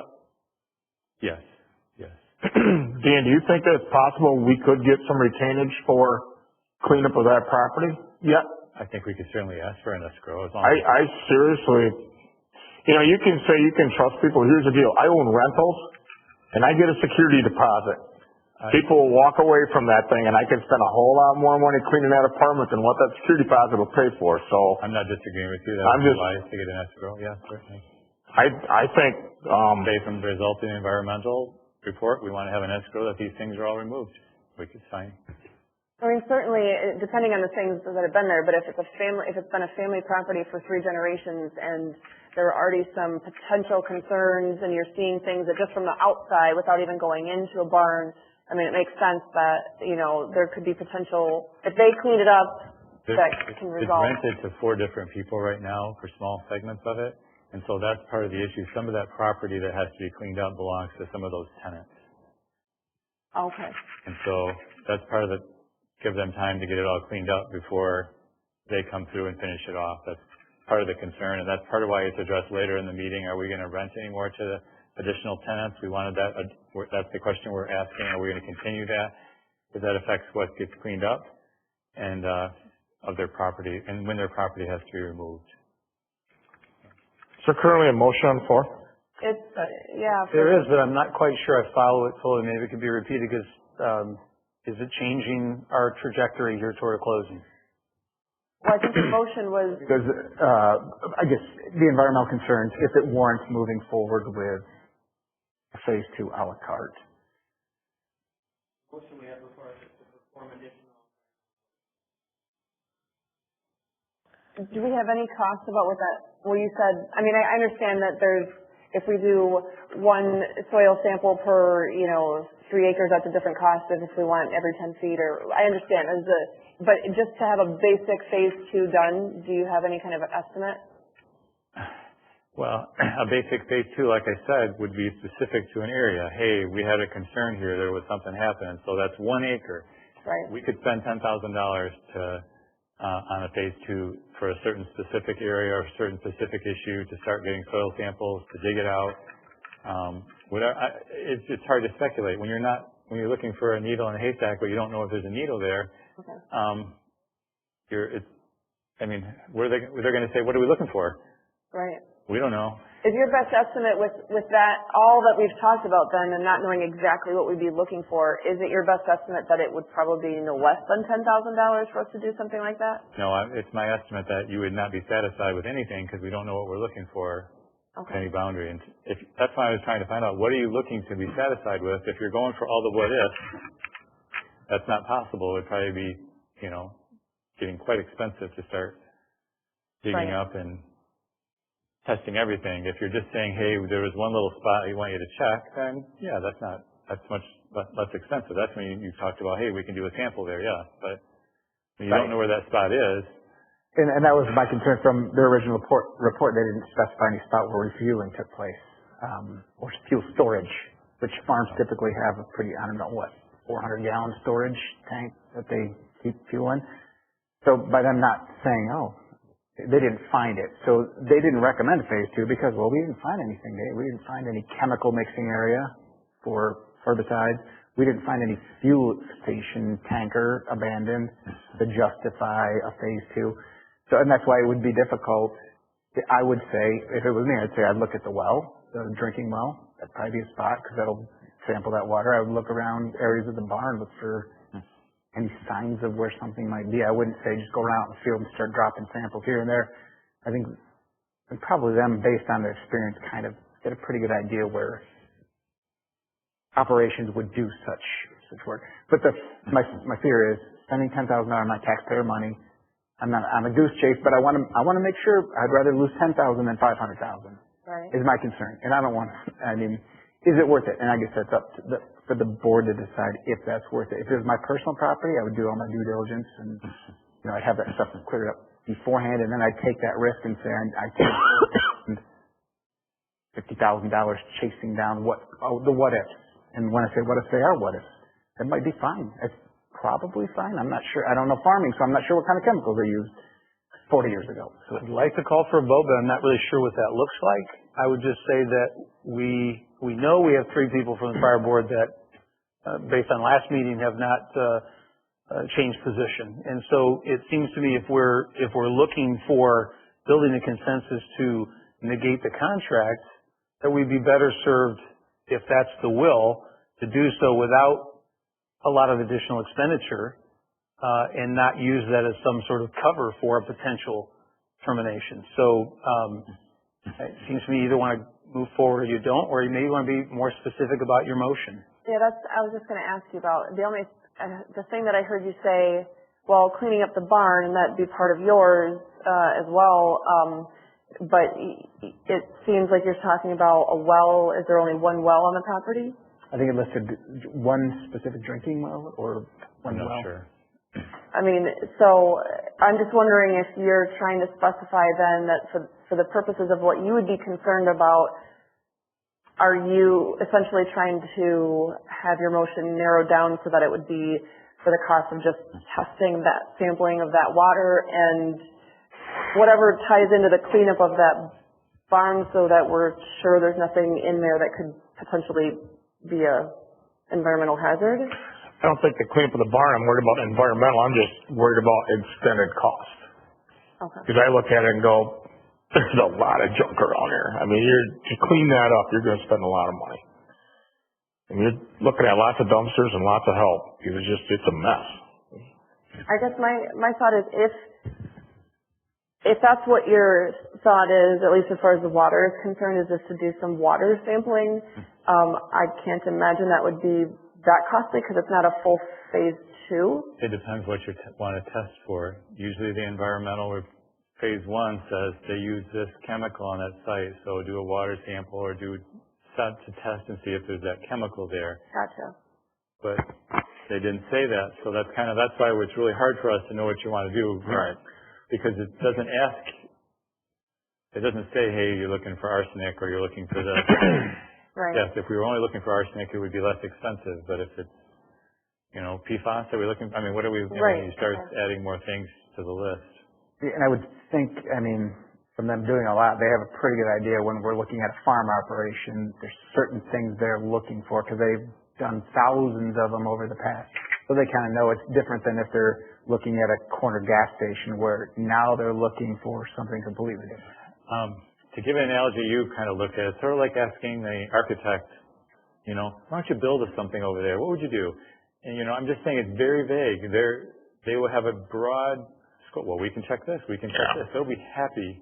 Oh, and that's the other problem. It's like, we'd like to run 1,000 different chemicals. They'll be happy to. Yeah. And that's why if I were to do that, I would probably put a price tag limit of $10,000 or something. But on the other hand, I don't want to spend $10,000 if the board's vision is just like, no, we want to get away from this thing. Then it's just wasting money. I don't have a problem with the actual cost. I know they overpaid, and the township has a track record of overpaying. I've learned to live with that.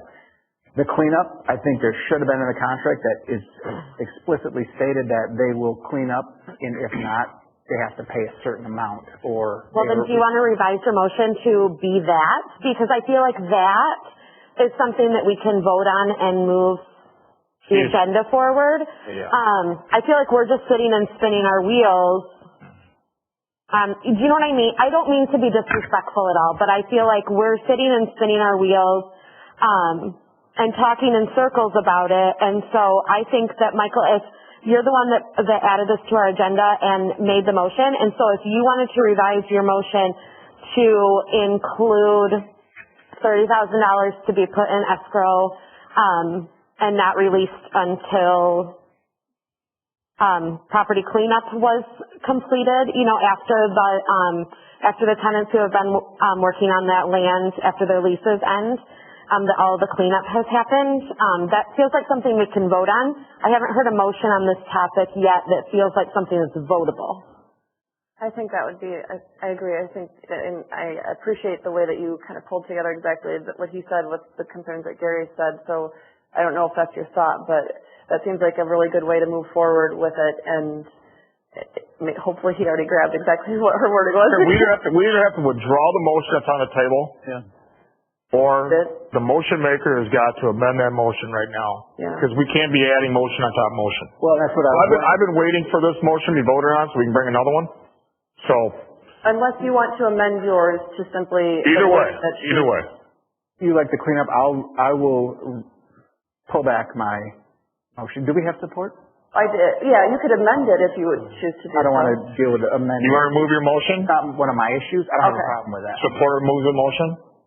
Do you want to withdraw your support from my motion? I can withdraw my support, yes. Then I will piggyback what Becky said. I can make a motion that we negotiate a $20,000 retainage to be paid after June 21 if the property is cleaned up. That'll give them time to do that. By June 21, we're going to get through winter here. They'll give them the spring to clean it up, and we'll retain $20,000. Are you comfortable with that being held by the title company? Pardon? Are you comfortable that the escrow with the title company? Yeah. Okay, I'm just saying that might be a concern of theirs, as long as it's neutral party holding it. So I'm just trying to address that. Before the second. If she balks, you just have Catherine call me. Before that's seconded, I just want to clarify then with Gary, because we can't legally say this is a stipulation. Now, if you don't agree to it, we're done. I get it. No. This is a request. The request. This is a request. Sure. That they would let us retain $20,000 of that property be cleaned up. Yep. Mr. Chair, I think you could add it along because it's mentioned in the phase 1 of the environmental. So you could mention, and to me that would be the part of a concern that we receive, because we're subject to reviewing the environmental report. So you could have this as it came out of the environmental report. It mentioned these items that need to be cleaned up. Sure. And so to agree, we want this as an escrow set up. Yeah. So to be paid when those things are cleaned up, which they agreed in the agreement anyway. Yep. So, and if they refuse? Well, then that's something we'll have to decide at that point. Yeah. And I just want to clarify what the motion is, because there's no second yet. The presumed motion or suggested motion was $30,000. Were you saying $20,000? I think $20,000 would cover it. Let's just be fair. We get $30,000, looking at 10%. $20,000 is a negotiable number. Okay, I would second that. I mean, I want to be fair with all the parties, so.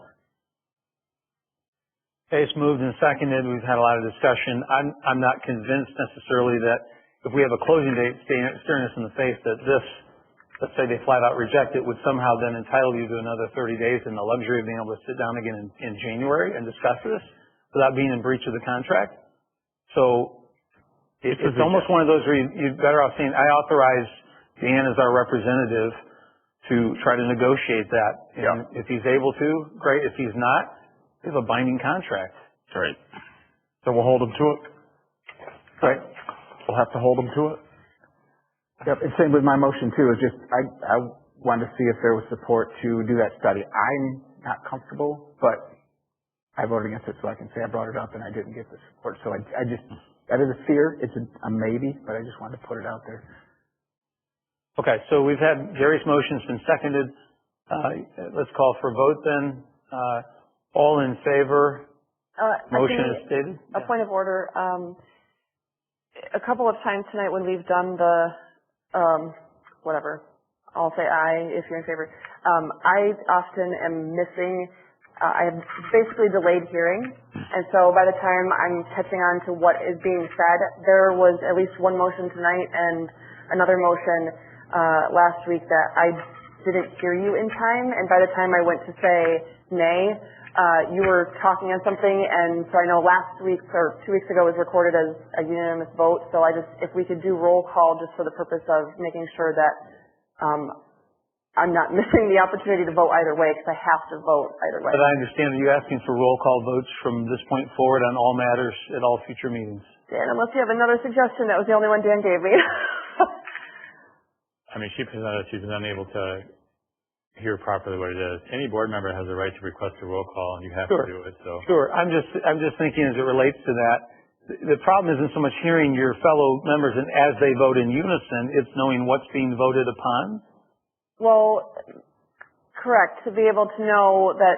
Maybe it's a matter of my being clearer, louder, more articulate, or whoever it is, so that you know when I say, okay, all in favor, you know that what I'm asking about.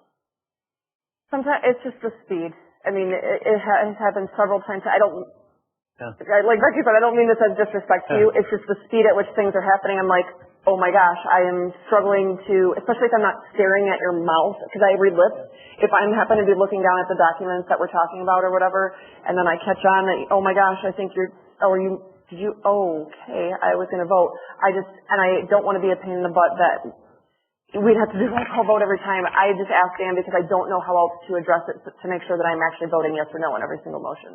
Jim, often you do this thing, and I'm just an observation as a bystander.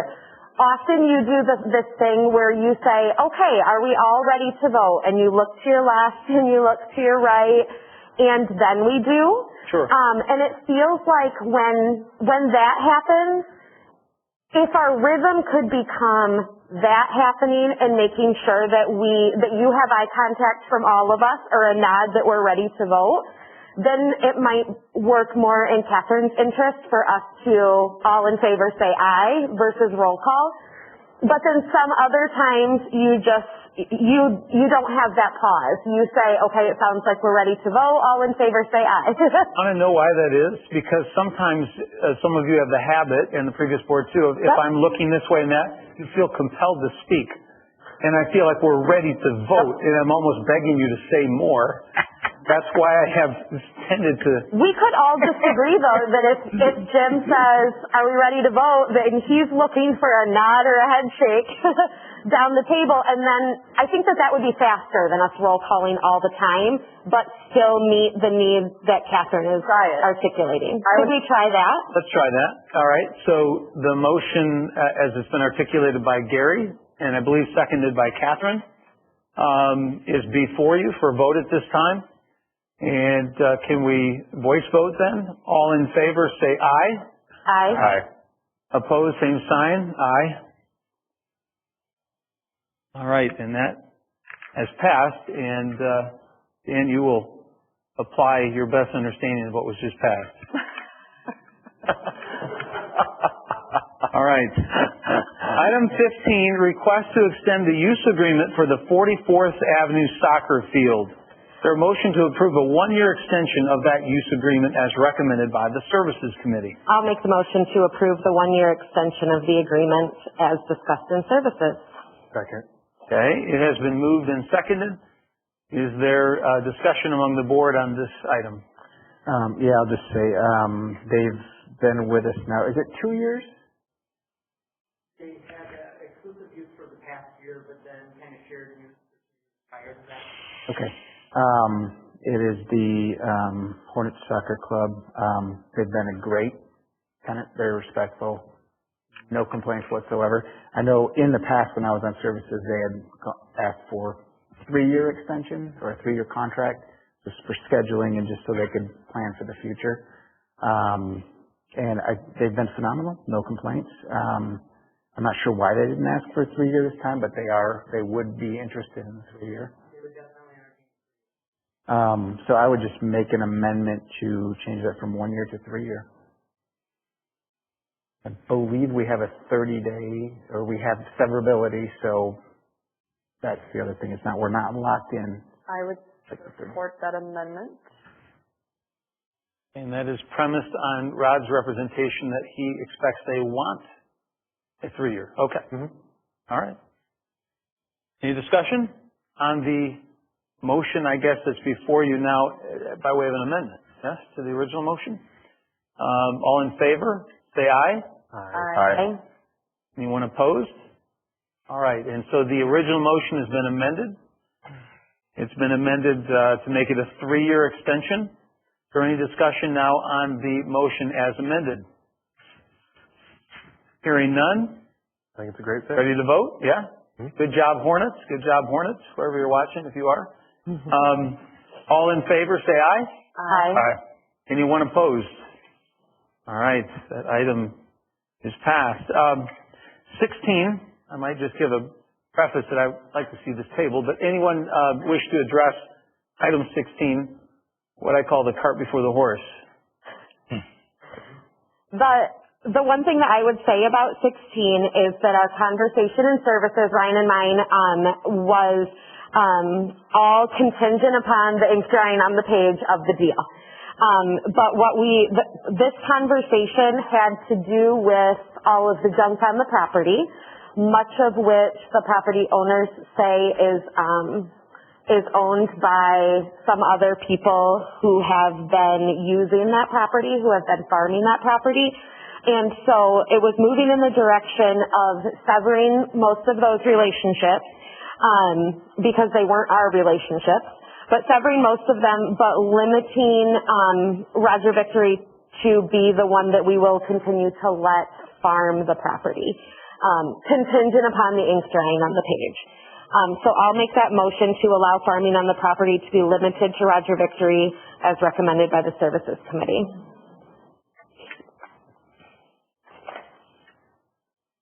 I support that. Okay, moved and supported. Discussion. I'm just wondering, is there already some kind of context, a document, a proposed agreement, anything like that? This is the one item I didn't see any kind of attachment. We had the late services committee. This is one of the difficulties with a Thursday late meeting that goes late, and then we prepared the agenda kind of in a scrambling. There was a little communication issue that I didn't intend for this to come to you today originally. I wanted the service committee to meet because they only meet, once a month, but I wanted a little direction from them. So we aren't prepared with a lease or anything. We'd have to do that before you. So that's my fault that it came to you. We haven't even talked to Roger that he wants to because we don't own the property yet. We can't talk to him yet. So the rent is quite low for farmland. It's not very high. So we've in the past, for the other land we've owned, wanted it to be maintained as opposed to us mowing it.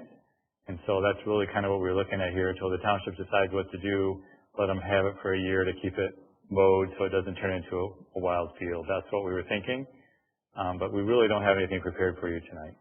Given the late hour, would someone have the mercy upon us to possibly withdraw? I will happily withdraw my motion and table this. Is that need to be seconded? I think whoever seconded me originally has to withdraw that too, right? Okay. All right. Okay, so we will take that up in a future discussion. Item 17, public notice for senior transportation program relating to a publication as part of the process of pursuing a grant. Someone wish to make a motion for the board to consider this? Make the motion to approve the publication of notices, which is part of the process to pursue obtaining the transportation grants as recommended by services. Been moved. Support? I'll support. Discussion? All right. Actually, what is this? Just, these are monies we're spending, or? Will it Rod address it? So the transportation program receives grant money from Yep. to help run their program. So there's a cycle for renewal of equipment. So they're coming due for renewal of 900. They have a minivan. The minivans are 4 years or 100,000 miles. On the 4-year mark. And the $48,000 transportation funds that are used to offset our per trip fee transportation that we Are we doing those trips yet with COVID? we are doing some medical. Okay. What they did this year was COVID because that program also services the senior center for their senior trips because those have cut down. They doubled the money we're getting. trip. Okay. So I don't know if I missed the answer to his original question there, but it appeared to me this was just essentially a proposal to seek grant funds, but not a commitment for us to spend our own funds. Is that correct? Okay. Yeah, and the beauty of it is actually, so the $65,000 that's in there for the replacement minivan. When we order that minivan, we pay for it, we get reimbursed, but then we sell the old van and we get to keep that money. Sounds great to me. I'm ready to vote. So last year we sold one for $50,000. Okay. That went back into the. All right, so board ready to vote on this motion? I was going to say, do we need any more clarification? So the number of trips, we have to hit a certain amount of trips to keep qualifying for. So to get the full grant money, it's on 13,000 trips. So it's about $3.70 a trip. So like last year we had 12,528 trips. So we got $370 on 12,500. So we could leave some money on the table. Whether it goes that way, or the other way. This is just a maximum subsidy, essentially. Okay. All in favor say aye. Aye. Aye. Anyone opposed? Aye. Okay. The motion is carried. Items 17A and B, these are important, paying our bills as a township. Items 10.1 and 10.2, if you will. 10.1 being the November 30, 2020 Township Board meeting minutes, and seeking the approval of those minutes. So I will ask if anyone would make a motion to approve the minutes. Well, I guess for clarification or ease of motion upon motion and amending motions, I would make a motion that we approve, I grabbed the wrong document. We approve the minutes with one correction about a vote, which stems from by the time I heard you, I was answering while you were already speaking, and then I noticed in the minutes that it was recorded as a unanimous vote. So if you give me just a second, I can find the minutes that I had somewhere to tell you exactly where that was. That would be my motion, though. Got enough things highlighted in here somewhere.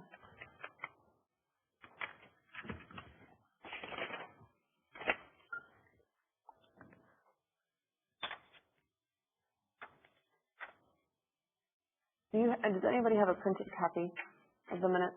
Which one? The minutes that were. I have it on my computer. Doesn't say I can get it anyway. Okay. There you go.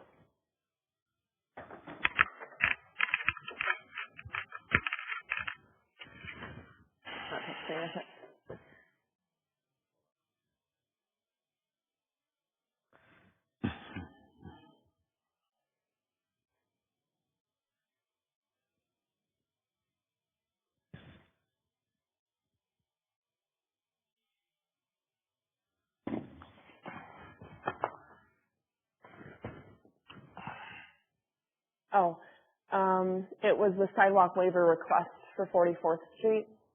My vote was a no vote on that. I'm just going to double check. I think that was the only one. I'm sorry. I had a note. It was sticky and everything. Let's see my piece of paper.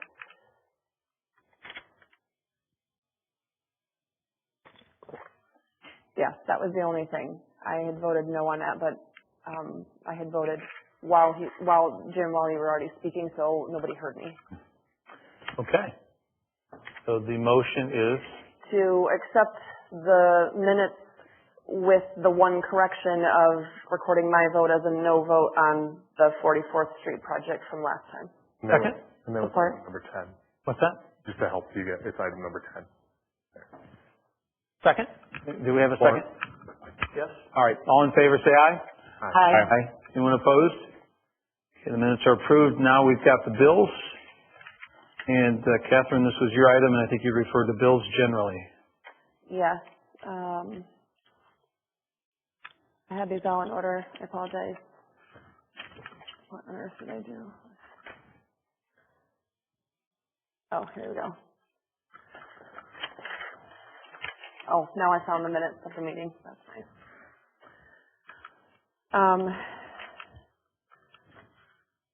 Well, I guess, do you want, I mean, I have some questions and a couple of points of concern, but I suppose that needs to come after there's a motion, and given my points of concern, I don't want to be the one to motion to approve the bill. I'll make a motion to approve the bills for December 11, 2020, the Visa bills and the utility bills. Second. Okay, moved and seconded.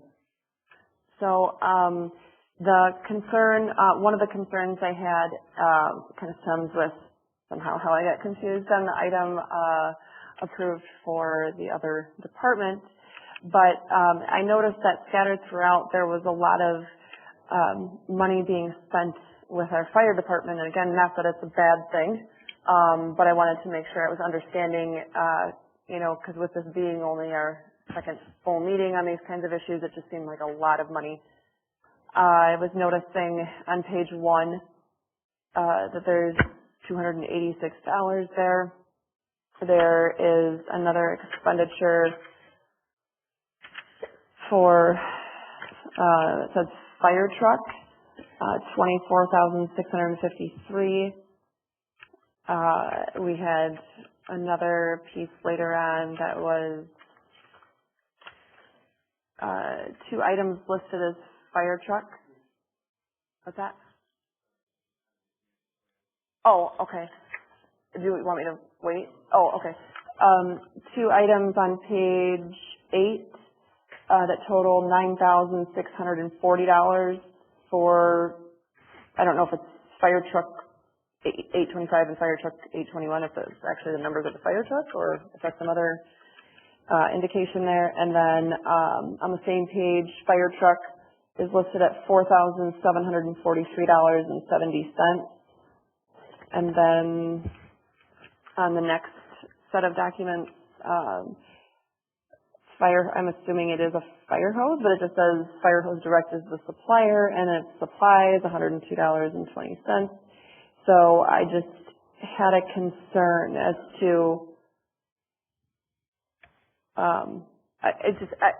maybe just clarification. It just seemed like a lot, and it wasn't really clear what it was for, and I didn't see that there was any prior, like, vote or discussion. So I don't know.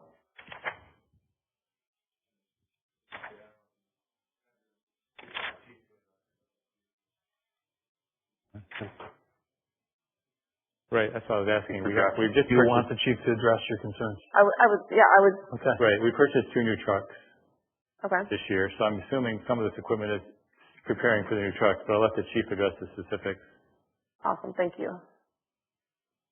The $24,000 invoice you were questioning was the battery operated extrication tool for each one of the new engines that we're getting on the road.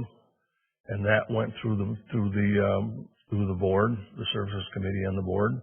Okay. A lot of this, the pricing that you're looking at is loose equipment for these trucks, as in hoses, nozzles, right on down my fittings. I think I mentioned hose, but we're pretty much coming to the end of what we're doing here. So, but a lot of those items pertaining to the 2 fire trucks, I think even on there's a couple that are identical, and those are from Scott Signs for the detailing and the lettering on the trucks. So, it really costs $4,500 to get the detailing on there? You know how big those trucks are? Well, I'm just, this is my first go around on that, so that was. Yeah, it's, okay. Once we get them outfitted and they're on the road, then at one of the board meetings, I'll take them down here so you can, get an idea of what you're looking at there. And I apologize. I thought I had a note in here that is there not another expenditure in here that is, no, I guess so are all of those items, because that totals just shy of $40,000, is that all based on those 2 fire trucks then, just Right. different pieces? That's loose equipment for those 2 trucks. Okay, and it was already voted on, so that Yep. solved that. Okay. Yep. Thank you very much. Thank you, Chief. Is there, Dan, I'm assuming that you would be the best one to answer. On page 1, Cottonwood 8 is really all that it says. There's $5,000. Cottonwood intersection, I'm assuming that's the retainage that we held back to that, make sure that project was completed. We held back money. Yeah, until the final things were done.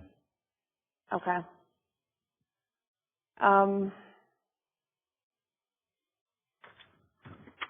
I guess, I don't know if this is something that is just a one-time project, but, Centron Data Services, there's a lot of different things. It looks like they're billing for us, for our billing. Yes, they do our billing for us, so we pay them for postage and mailing of all our billing. Okay.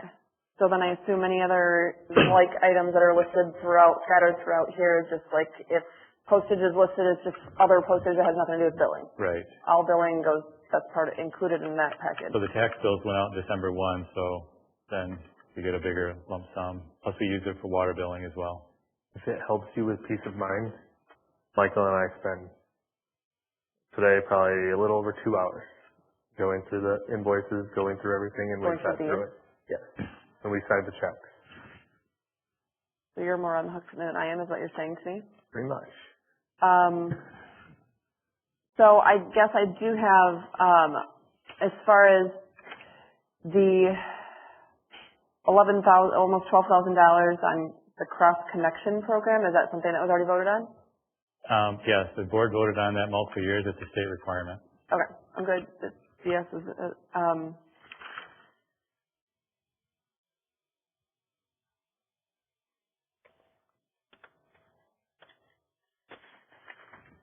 I did have, I guess, a question on page 7, just shy of 9,000 on various digital subscriptions. Is that just? That's the library. Library, yeah. Okay.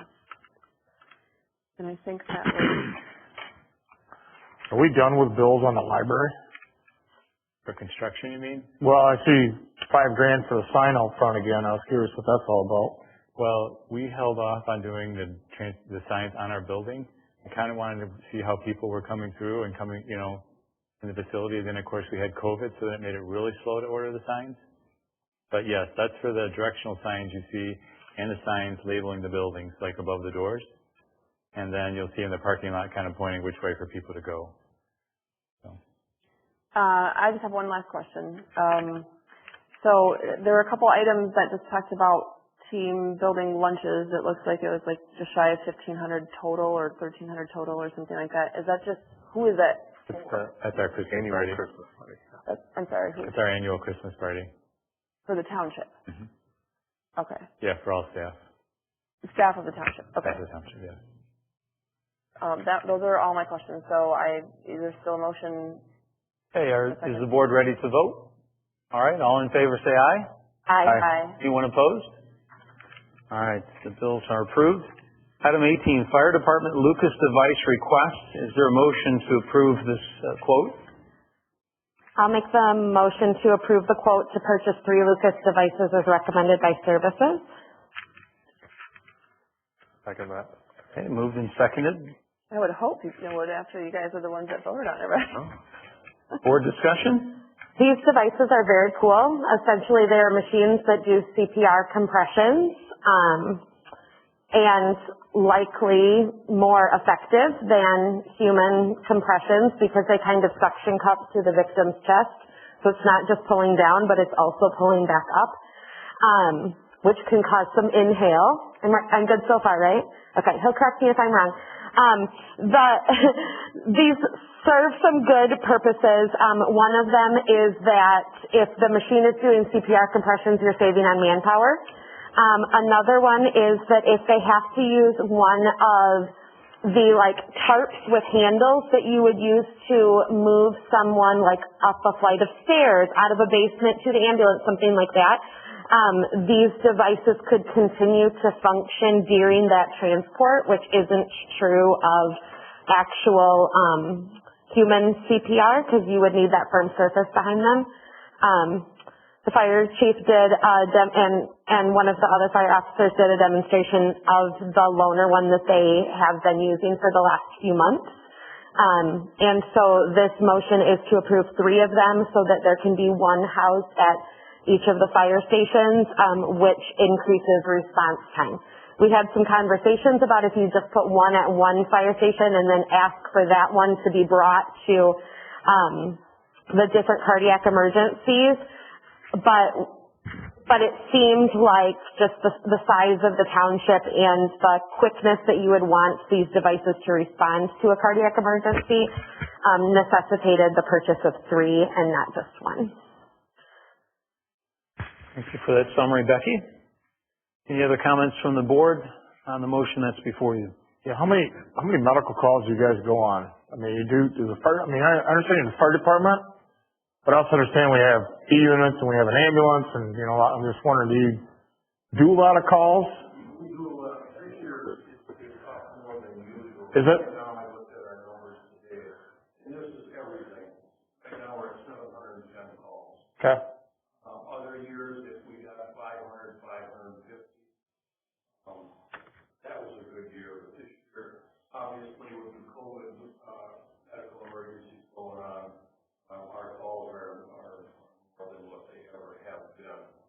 Now, to say on our E-unit program, for those that don't know, those units in the sheriff's office are ALS units, and that's advanced life support. They are the initial response on any medical or personal injury accident insurance. At the time, they are tied up on what I call police work or on another medical, which is quite a few times this year. They automatically knock out the fire. Okay. As a backup, but in a situation like this where there's a quick request, is if our E-unit would get a call for a cardiac class 1, they automatically request fire. Why? Because it gives an extra hand on the team. Between the E-units and the ambulance companies, they can do more of their medicine pushing, and our staff can rely more on CPR, cardiopulmonary resuscitation. That's what these units will do. Right.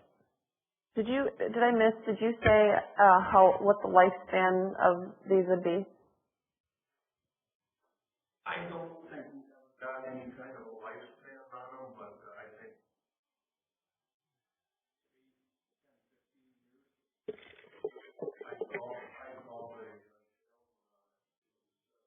that's just my And I realize this is not the same motion, but I found my note where I was thinking I had another note. It was in relation to all the expenditures that were already approved, but that were just shy of the $40,000. My concern was, wow, in 1 month we'd be spending $82,000 just in the one department. Are these expenditures atypical because they just kind of all coalesce at the same time, but they're linked? The truck, they're keeping the truck 15 years front line and then another 15 years back line. So yes, it's a big year for the fire department this year with 2 new trucks.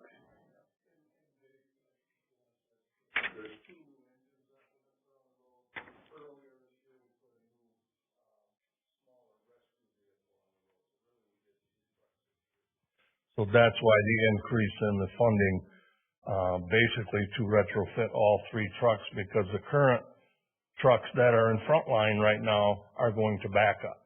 So we had to buy all new equipment for these trucks.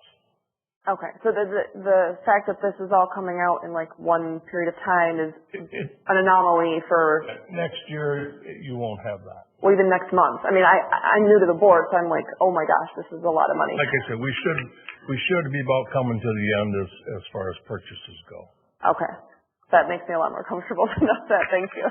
And we had budgeted for the purchase of the fire trucks. When we made our budget, we knew that was coming this fiscal year. So it was something that we budgeted for, and we knew that not only would we have to buy the engines, but we would have to outfit them. Okay, is the board ready to vote? All right, all in favor say aye. Aye. Anyone opposed? Okay, it's passed. Just a point of order before you move into the second comment. I realize I don't want to have it neglected. One point that happened this time where I was answering too late and you were already into the next item, I just want to make sure, I'm not sure the appropriate way to handle it, but if it could just be reflected, so maybe just to tell you, Rod, I'm not sure. Perhaps after the meeting, tell Rod you want to verify. Well, I want it on the record, so I don't want it after the meeting. It was the vote that I made on item number 11, the alarm system contract was the one that I voted no on, that I think ended up being summarized as a unanimous vote. So I just wanted to correct that since I was not heard. Yes. Okay, item 18A. This was Michael's item, a goal-setting session.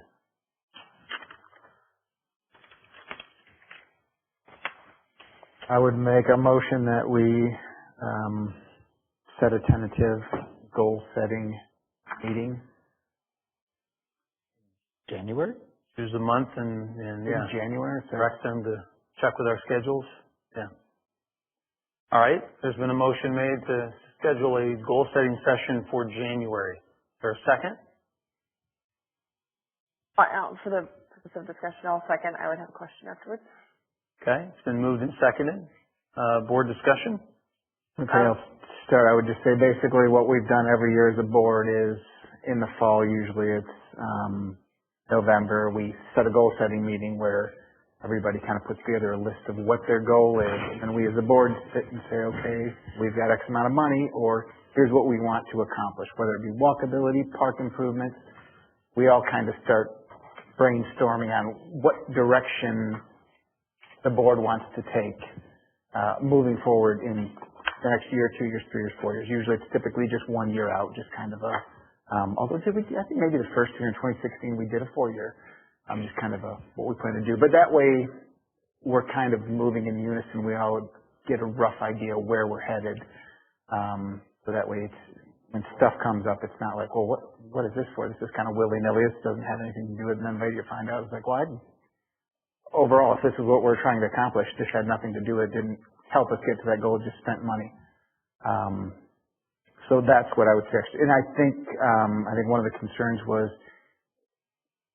there's some new board members. Are they ready for a goal setting yet? Is it too new to kind of see what the dynamics are, or what each committee or board or commission does to put that out? But I would say a goal setting is just kind of general, not real specifics, but just kind of brainstorming, almost a brainstorming session.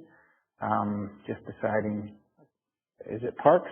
Is it walkability? Is it more sidewalks? Is it an increase in roads?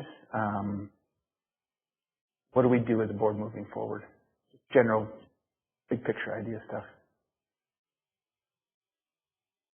I guess my thought, well, initially I was going to say if we're looking at doing something that's specific to this year, obviously the sooner in the year the better. So if there is a time, if January would be a good time to do it, then in theory, at the last meeting we were thinking that at least some board members were thinking that there might not be enough agenda items to concern ourselves with for a whole meeting. Perhaps that goal-setting meeting could essentially fill that one of those slots.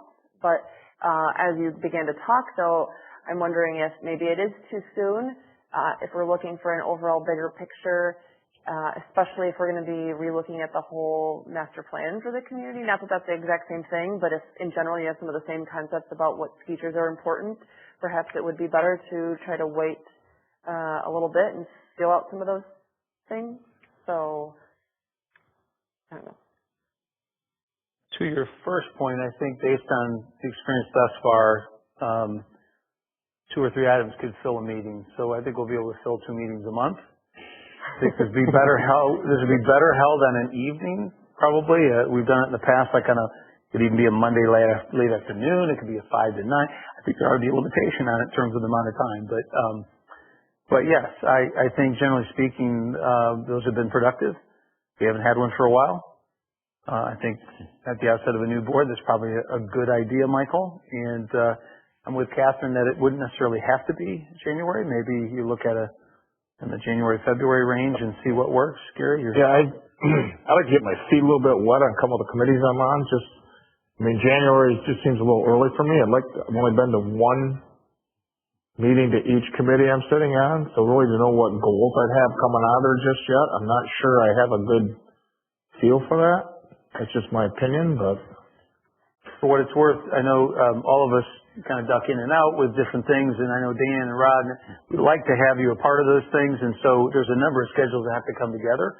Perhaps if we were to say within this first, I don't want to keep bumping, but first quarter of this new year, that they would throw out several possible dates and kind of check with our calendars and see. So, I like that. And I'm not married to January. It's just, I was throwing it out there for a starting point just because I think, and the reason I brought it up is when we've typically done it, and I would say in 2016 I came to the table with 12 items that I don't think any of them included spending. They were all saving money. Okay. But that's just my style. All right. But when I just saw a number of things coming up here on the agenda, I'm like, oh, these are great things, but what are we doing what is our goal? Is this helping towards that goal? We don't know what the goal is, so it's like, I think the sooner the better, but we don't want to rush it because I don't think it would be productive. A motion to amend Michael's motion to schedule a goal-setting session of the board sometime within the first quarter of 2020. It looked like Dan had something to offer perhaps on scheduling. Well, initially, my thoughts were we were going to try to introduce each department to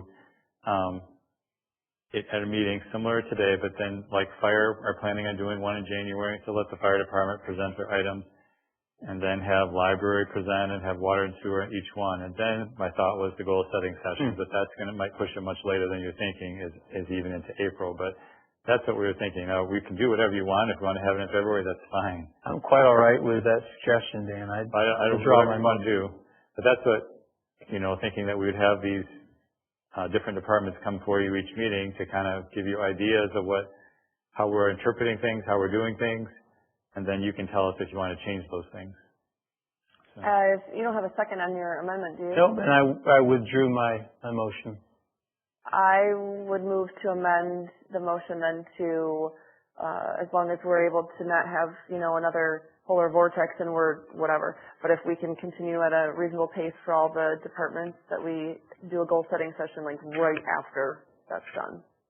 Early spring. Like a Q2. Like Early spring. April, May. Second quarter. Yeah. So I'm not sure exactly of that, how to word it, but I will support that. All right. Moved and supported.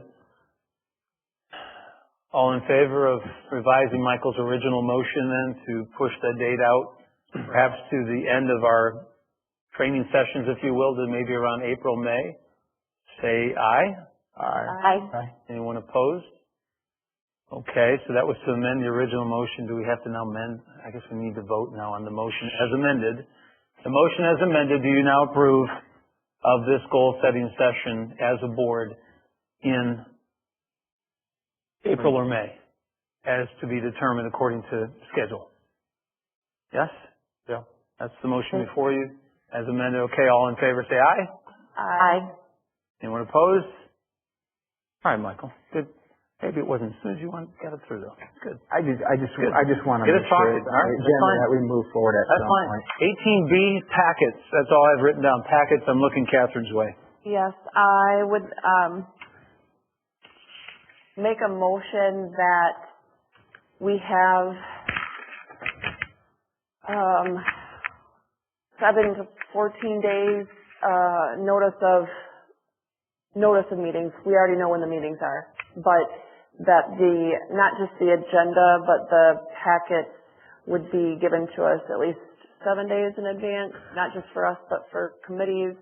Part of that came out of I'm going to make the motion. That it be the agendas and whatever attachments necessary for that agenda would be at least 7 days given to us, and I don't see why it wouldn't also be given to the public via the website, at least 7 days prior to whatever meeting that was that it pertained to. Okay, there's a motion. Support that. Okay, moved and supported. My, May I ask for some, like, could we get like an exception for like bills, like for the vendors? Can the finance presentation be next then? Because I don't mean that in jest. What my concern is, I don't remember the total number of pages. I want to say it was over, I had assistance printing, it was over 100 pages of this packet, and to have 3 days to be able to go through that, I don't necessarily want to have, a 12-hour meeting when we're here, but when it's 3 days notice to see these things, I'm doing the best I can, so, and then likewise our last one was 93 pages, and then there was something about, Manette was saying, and that like for ZBA and Planning Commission, essentially, I think what you clarified is that it's not legally required, but it's like the thing to do that instead of a board member asking going to a site and asking questions of a property owner, that it's best to go through her or somebody here. So if you're going to have to increase that communication that way in terms of length of time, then there just needs to be. I meant for an exception for like paying the invoices for the vendors. Well, I understand that, but I don't know necessarily enough about. I understand paying bills in a very timely fashion. That's what I was trying to get to. I'm very particular about paying all my bills. Right. I also would be concerned about some of the expenditures are quite large, and although nobody else might have shared any of the concerns that I had, most of the others contact us if they have a question on invoice when they see them. They give us an email and say, hey, can you tell me what this is? 3 days, I can't, I did my best. I think that's this what is a part-time job. The rules, I'm asking questions continuously, so it's okay. That's what I'm saying. If I had enough notice, if there were, say, 7 days, I mean, quite frankly, I'd like to have at least 2 weeks, because that's what I've always had on boards. But if I had a 7-day notice. I'm okay. I just asked for the exception, because the vendors are going to be the ones who are going to complain, so. Well, I guess for me, what I'm essentially asking for is, unless I'm counting wrong, they would have to wait an additional 4 days at the worst. So I don't see how that would be a problem. Because I'm asking to receive the packets 7 days out instead of 3 days out. Right. something that was a holdup previously is that services always met Thursday evening. Yep. And so then the agenda couldn't come out until Friday morning because we had to have services to send items to the agenda. And we decided at our services committee meeting to push that back to Tuesday. So then agendas can come out. That's right? Yeah, and Tuesday. it's the third Tuesday, so it'd be before the final meeting of the month. Before the final meeting of the month because other committees were being before the second meeting of the month. So I think that in services we had a conversation moving in the direction that you're wanting to go. It wasn't a full 7 days, but we got an extra 2 by going from Thursday to Tuesday. Is that a once a month meeting? Mm-hmm. Is there a reason? Is there a reason why you couldn't move it up a week so that instead of having only 6 days or less, there would be 13 days between? Because as of right now, it could be the Tuesday following a board meeting. So Right. So if you were going to meet tomorrow, if you're going to meet Tuesdays, could you meet tomorrow and then we have 13 days before the next one? We can accommodate it. Others will be frustrated, but we can accommodate it. I don't know that I can do a 7 to 10 meeting Monday night and then come back Tuesday from 4 to 6. Because that's 2 days back to back for me and I work 8 to 4:30. And so I don't know that I can do 8 to 4:30 at school, 7 to midnight on Monday night, and then 8 to 4:30 at school, and then 4 to 6 in services the next day. I can't do it on 6 days. Anything less than 7 I can't because we're here for this long because I have not a reasonable opportunity to. Yep. And I'm sorry, I'm getting upset. I'm not upset with you. So please no, don't take it that way. I'm trying to empathize, but also advocate for the needs of my family. I can't do services. I can't do these meetings for this long either every time. So I have the exact same concern you do. I'm just trying to figure out how we can both get to a resolution because I have 4 kids. I work full time. I homeschool. I mean, I get it. So we're all in it. Could we try 5 days, Catherine? Just go to I need more time than that, Gary. This is not a full-time job. I did not get paid enough to do this that much time, consuming that many, I just can't devote that much time to that in that short amount of time. Actually, I think we could. We just skip it and just say, so it's going to happen at what is it now, Tuesday? The third Tuesday of the month? Yeah, it's the third Tuesday. Of the month? Yeah, I mean. We'll not go on the next board meeting. It goes on to the next one. So now we just charge from 2 days to 3 weeks. That's what I was just going to bring up. As far as like, the whole thing is right, so we do it on that Tuesday instead of it being on that following Monday. It just flips to that the first of the month. I mean, it takes a little bit more time. It isn't quite that simple. Okay. It will work eventually. You're going to have all applications, all our deadlines. We'll have to revisit them all. And it's not that we can't do it, but right now everything's based on the schedule. The planning commission meets 2 days a month. So then we tell them, we send them, it's going to be approved. We tell them it's going to be approved on this day. So it goes to the planning commission on that Wednesday, then we get it to the agenda on the board meeting that following Monday. So all those dates are there. Those will all change.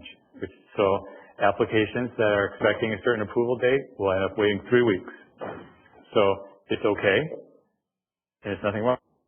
Prepare that it won't be just something else. I mean, certainly us buying something, that's fine. That's fine. It impacts finance as well, right? It impacts all the meetings, yes. But essentially what they're saying is you could have your finance on that Wednesday and then wait 2 full weeks before it goes to the board. We can have the agenda out 2 weeks early at that point, but. Yeah, in all fairness, I brought this up at the last meeting, but I was told to essentially wait, or I don't know, see how but I brought it up, so everybody was fully aware that this was something I was having a problem with. I asked the services to switch their days so we could at least pick up a day. I didn't realize you were looking for a week at that point. I was trying to get it to a day quicker, which was what we accomplished at that point, but.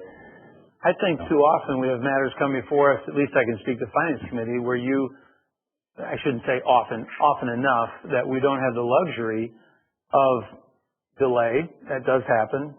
Hopefully we could minimize those times, but I don't think it's a foregone conclusion then that this vote's going to turn one way or another. I understand people's points of view, and I think we need to call a vote. So if we need to ever call a special meeting for something that's urgent, we can do that, but I mean, we're looking on average of 100-page packets. We cannot do that in less than a week's time. It's just not reasonable. It's also not going to be reasonable for the average person in the community to be able to go through all that and ask their questions of anybody appropriate either. So I agree. All right. So why don't we roll call vote this one, please, Ryan? What is the actual? I just want to make sure we're. I made the motion to get the meeting agendas with whatever attachments are, the packet essentially, at least 7 days prior to the meeting for which that packet is prepared. Okay. Michael, is that what you seconded? All meetings, right? All meetings. All meetings. I will second that. For all meetings, yeah. All right. Start. Catherine? Yes. Maggie? No. Gary? Yes. Michael? Yes. Tim? No. I am a yes. All right. So that was item 18B. Item 19, second public comment period for the 2 of you who have hung in there back there, or 3 of you. Does anyone wish to address the board at this time on any subject? Okay, thank you. All right, we'll close the second public comment period. Item 20, discussion and general information among the board. Anyone wish to raise anything? I do. Last meeting I had raised the concern about our kind of a twofold situation that when you go online, and Manette was discussing tonight, how she has essentially the paper copies of the ordinances that we voted on, but then there's also a version online. When you go online, the top part that references the charter, prior to that, it seemed to go right on into our ordinances, which is something different. Essentially, a charter is akin to your bylaws of your organization or something of that nature, constitution for a state, that kind of thing. So I did notice that there was an update made to that, and I appreciate that. I would ask that maybe we can improve that just to clarify for people if they're wondering what framework we have to go with since we don't have a stated constitution or bylaws, that the charter essentially is Chapter 42 of our Michigan codified laws, and where Chapter 42 is silent, Chapter 41 serves in that capacity, just so that gives people direction if they're looking for what rules are we bound by or what procedures are we bound by. So I didn't think it was necessarily worth making a motion, but I wanted to throw that out there. And on the same token, the note that we have at the bottom of the preface there references the fact that, hey, these are all of our codes, these are zoning ordinances, you're bound by this, but hey, by the way, if the paper version that has been voted on at all contradicts with what's online, the paper version is what typically controls.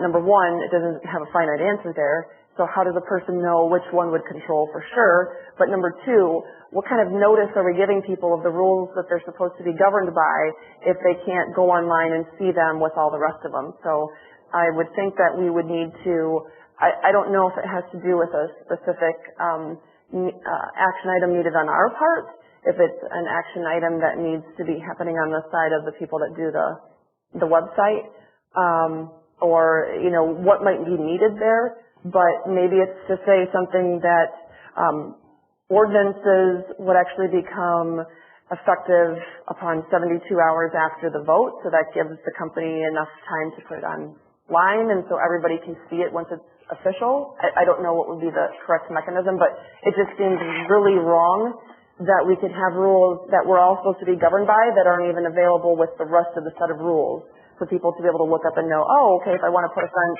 oh, I gotta do this. Oh, wait, that might not be the current one. How do I know? So, it just as an example, but. Any other discussion among the board? My only question was, Catherine, when Jim changed his style for doing voice votes at the same time, did that work better for you? Generally speaking, I was able to see around Ryan for that, and I noticed you did, Jim, I noticed you did a good job about trying to play that game with me so that we could see each other. Yeah. As long as we do that, just human nature, it might be something where if Jim got more comfortable with, just the process and then wasn't necessarily being as deliberate, I can see how it might not work, but so far it did, so I appreciate that you asked to follow up on that. I just wanted to make sure that we were in a good place. Jim, do you feel like that's comfortable and sustainable? Sure. Okay. All right. Is there a motion to adjourn? So move. Support. Move to support. All in favor, say aye. Aye. All right. Meeting's adjourned. Thank you.